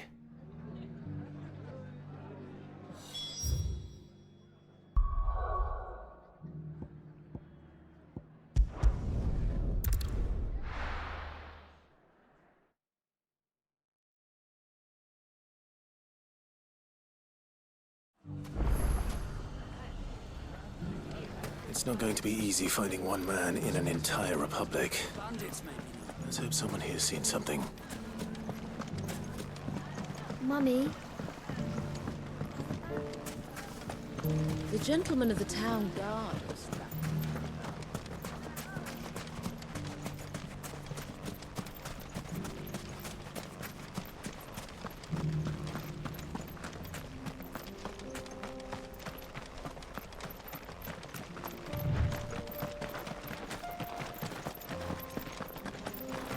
Someone's got himself in trouble.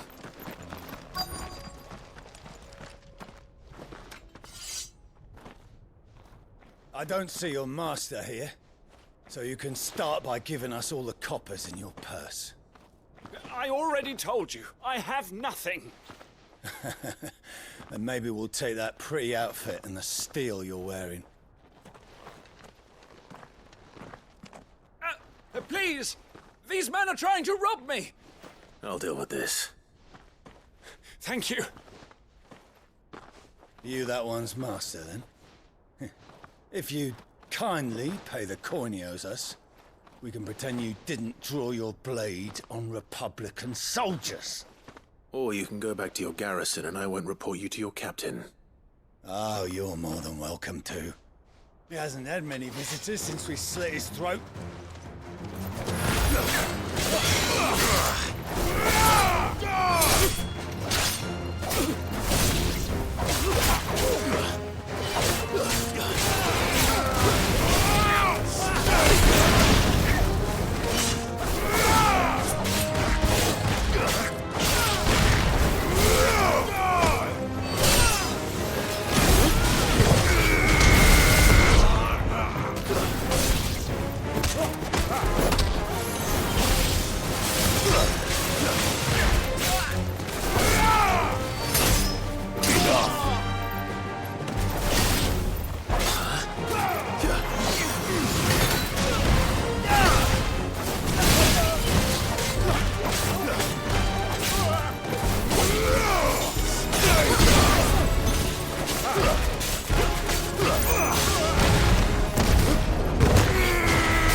I'd expect as much from Hugo's faithful, but these were men of the fist.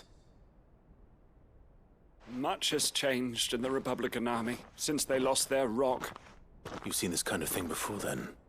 Many times. I was sent here to observe the situation. You're one of Rutherford's men. He sent me to look for you. Well, then you have my thanks. I fancy I could defend myself against one, perhaps two, but a whole regiment. I arrived in Dalimil several days ago, but when I called upon the captain of the local garrison to make inquiries, his men confiscated my effects and locked me in a cell. The captain is no more, and his men make the rules now. Fortunately, I was able to bribe my way free, only to be stopped again by those soldiers you so kindly dispatched. What of the Fist's Central Command? Surely they wouldn't allow such lawlessness amongst their ranks. I would imagine they are unaware of it. Most of the army has fallen back to the capital and hunkered down behind her walls. Those who weren't recalled now rule the fringes unchecked, answering to no one but themselves. Then it's worse than we imagined. You should return to Rosaria. It's not safe here. I'll find a caravan heading north. You won't mind if I borrow one of these soldiers' coin purses?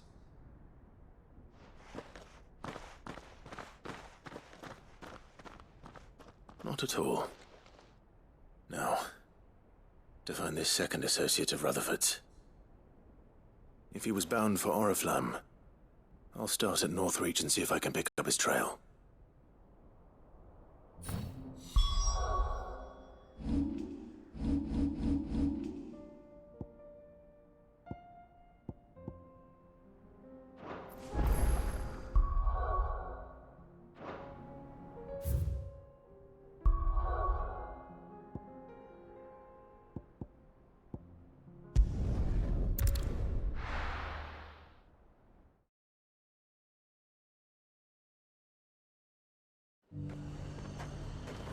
There's a lot of road between here and the capital. Rutherford's man could be anywhere. But there were ghosts at the gates not days ago.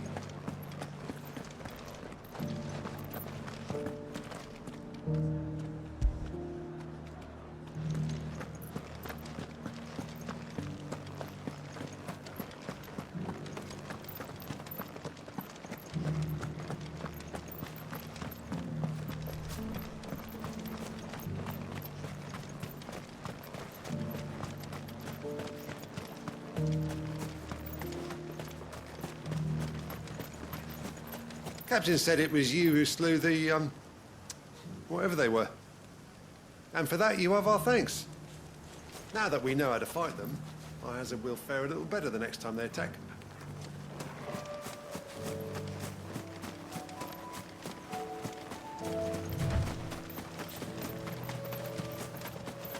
Hippocrates said I should be able to find what I'm looking for somewhere nearby. Bright blue dragons and bright yellow flowers. Should be easy enough to spot.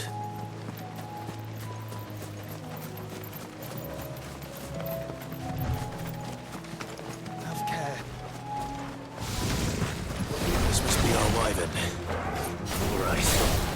Let's get this over with.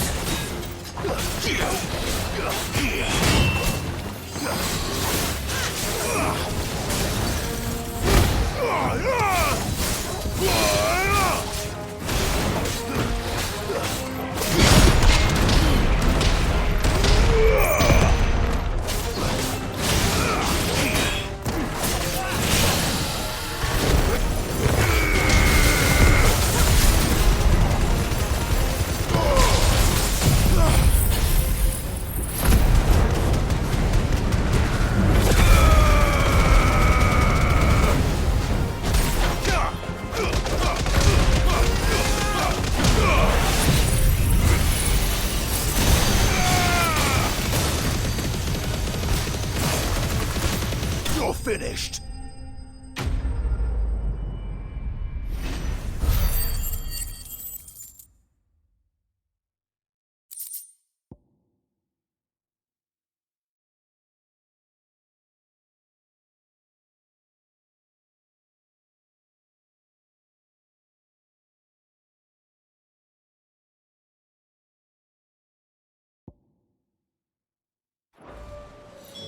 That's the wyvern's liver. Now I just need to find the herbs. Bright yellow with a heady scent.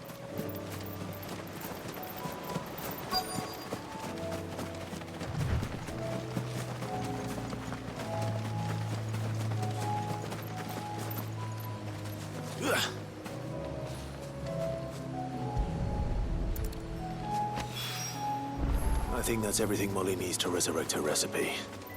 Better head back.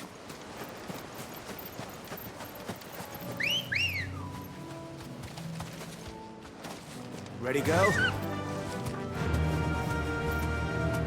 Fly, Ambrosia.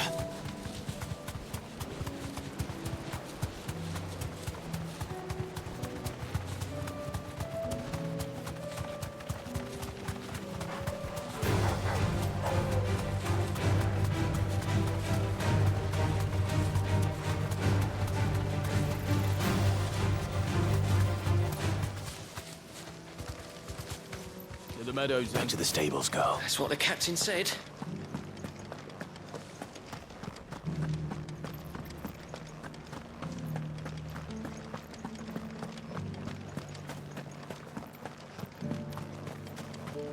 We're still alive, aren't we?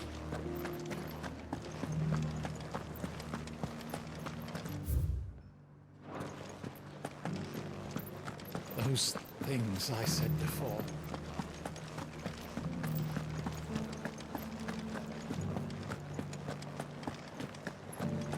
There were ghosts at the gates not days ago.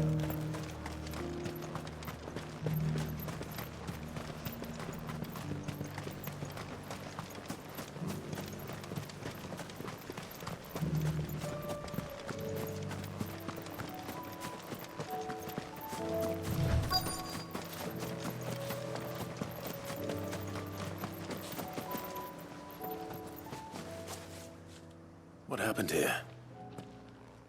If you're with the others, they've already relieved me of my belongings. I'm not. I'm looking for someone who was sent here by a man named Rutherford. And then you found him. I'm Alistair Rockford, attendant to the Lady Ariane of House Wellesley. Of the 7 high houses of Rosaria.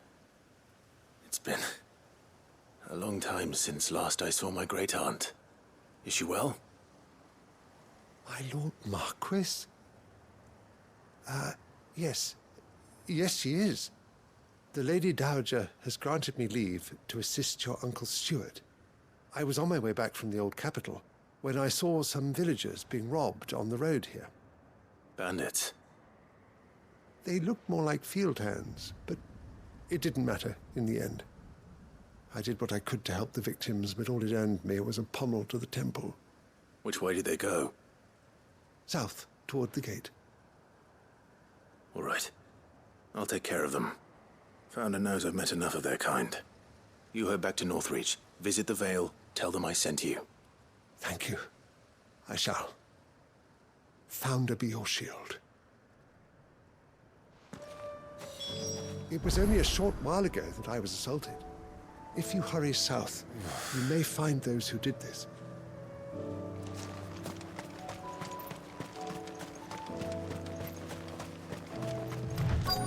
They just couldn't resist, could they?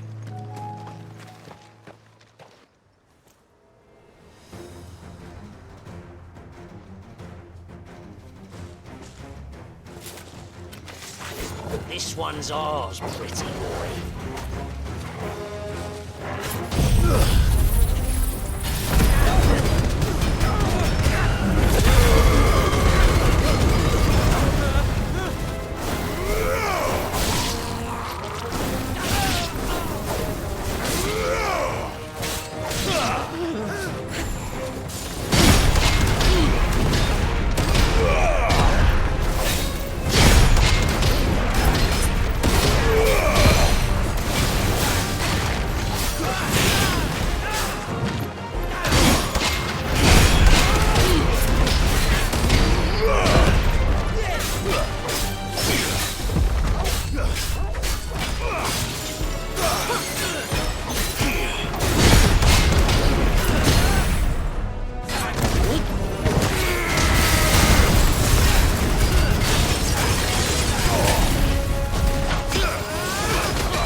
Make for the town while you can. There may be more bandits nearby. You don't need to tell me twice. Many thanks, traveler. This looks to be all of them. I thought I told you to make for the Vale. And stand by as ill might befall the heir to the ducal throne. It's just Clive, and I'm fine. Which is more than can be said for you. I will survive. Strange that the garrison wouldn't intervene in such a brazen attack so close to their gates. The garrison have their hands full inside the city. Some days they don't even send out patrols. There are few hands left to work the fields, and even fewer to transport the grain. The market stalls are nearly bare, and the price for what remains is exorbitant. It's not uncommon to see a fight break out over a crust of bread. When I said the ones who attacked me didn't have the look of bandits, I meant it. They were probably just desperate. Rockford, listen to me. If you are to continue your investigation, you first need to seek the attention of a healer. Of course. I shall return to Northreach right away. But allow me to thank you first. Had you not happened along, I... Don't thank me. Thank Rutherford. It was he who sent me. I suppose he'll be wondering where I've got to. I shall send a pistolus as soon as I'm able. Good day.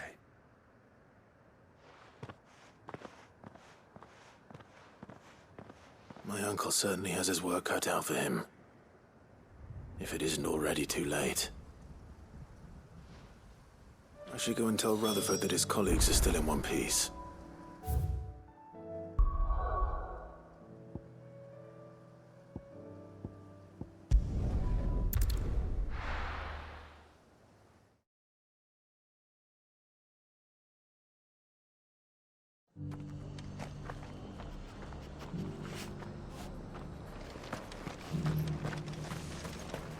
Wonderful creatures, chocobos are.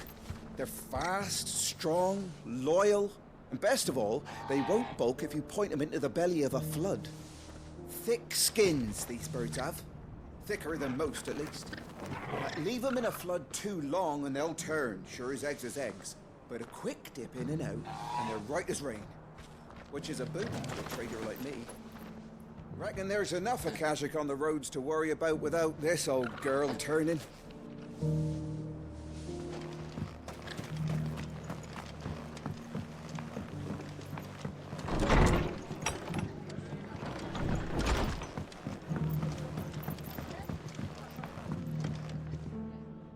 I see you're still here.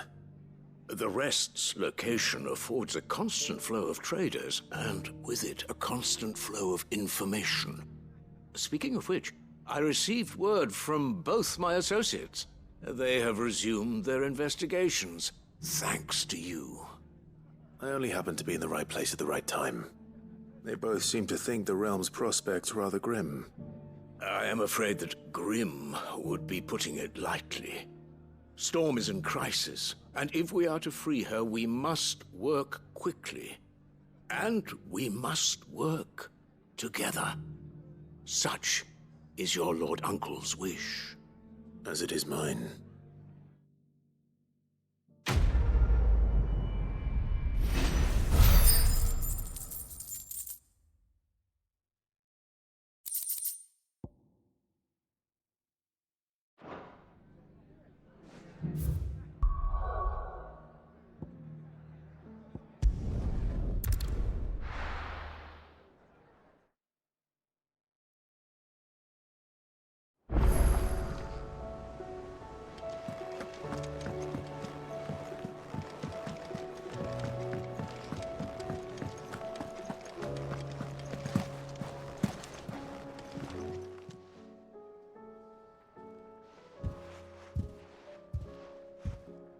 Nothing like a dish of cold vengeance to foul the gut.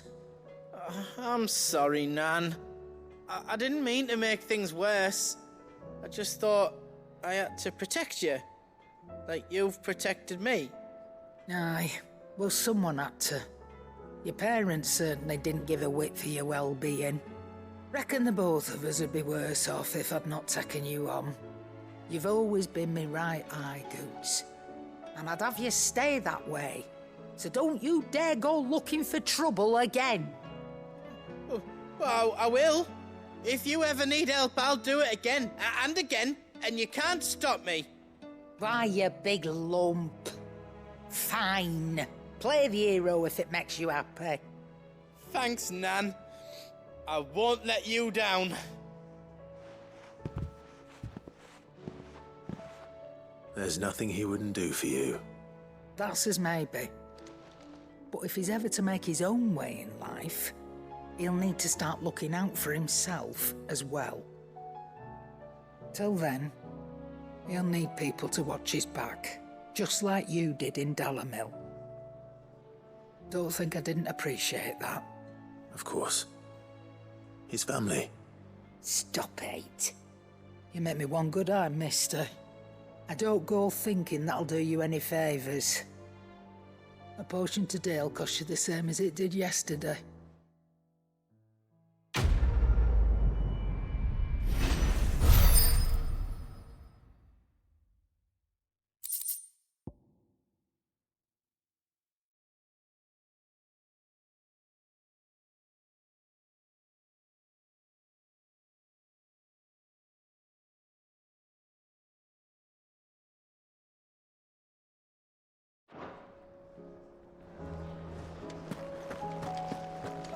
Seems the hideaway's lost its appetite. So, did you have that word with Tomes then? I did, and he was as helpful as ever. He told me exactly where to look, in fact.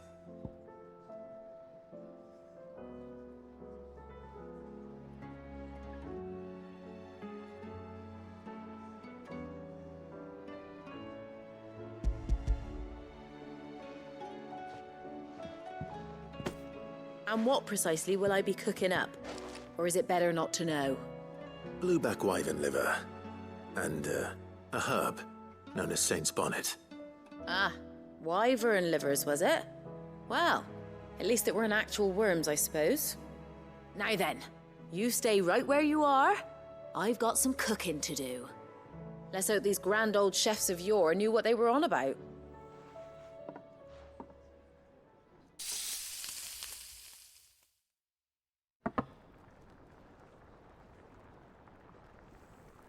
And here we have it. Fried mortress of skyworm. Ivan's offered to make sure it's fit for consumption. Well, I say offered. He as good as begged. And rightly so. Is there any higher honour than partaking in a slice of culinary history?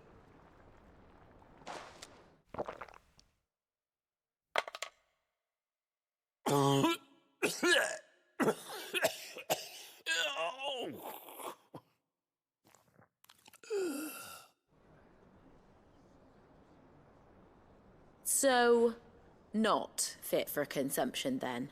What witchery is this? The crackle of the crust gives way to an almost violent richness. Yet, it is the piquant kiss of the saint's bonnet that tames this savage dish. It is a tour de force. A force of nature, even.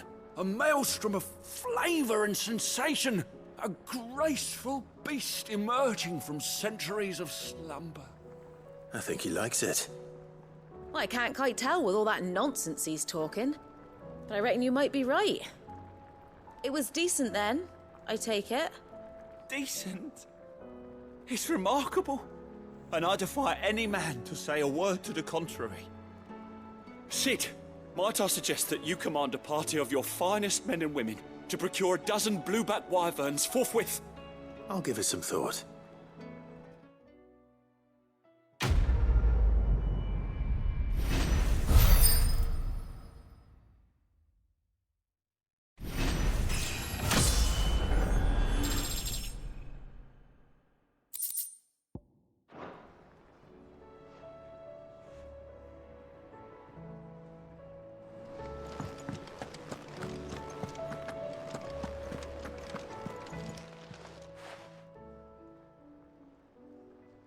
Let me tell you a story, Clive. All right. Them rumours wet legs were spreading. Might be they weren't just tales plucked out of thin air. You see, there were a time when I weren't too particular about who I sold steel to, so long as they paid me the right price. Some women lust after blood, others after flesh, but me, I were always one for gold. And to satisfy that lust, I sold to opposing armies, stabbed my every client in the back, made myself the most hated woman in the twins. But then one day I met a man who made me a different kind of offer. Said he'd give me access to a realm-wide community of like-minded individuals in constant need of steel and sundries. On the condition I sold to him and his alone. Was that the first time you met Sid? Aye. And I fell right into his damn trap. He was true to his word, so I ended up being true to mine. And I soon started making the best profits I've seen since taking up the trade. And all without aiding or abetting any outlaws. Except Sid himself, that is. Told me about his plan to topple the mother crystals, you know. Said that with them gone, the realm would want for all manner of things. An opportunity for the likes of me to mint gil. Why, I reckon an enterprising individual could find himself the richest dam in the twins. And that's when he had me. I emptied my stores that day and moved into the hideaway proper. And the rest, as they say, is ancient bloody history. A dozen years on, And I'm still not the richest dam. Not for lack of trying, mind. But I can say that I have never been happier. You've all shown me there are some things more precious than Gil. That there are. So don't you go messing it all up, or you'll have me to answer to.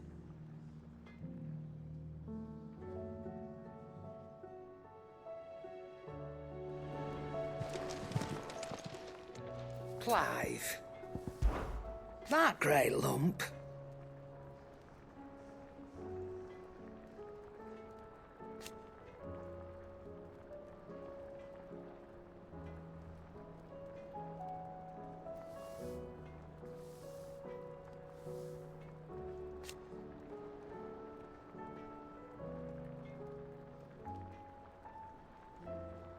No.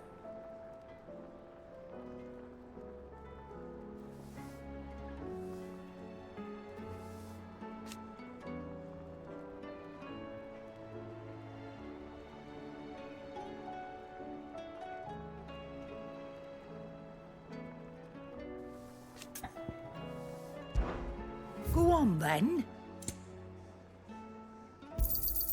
You're rubbing me blind, you know.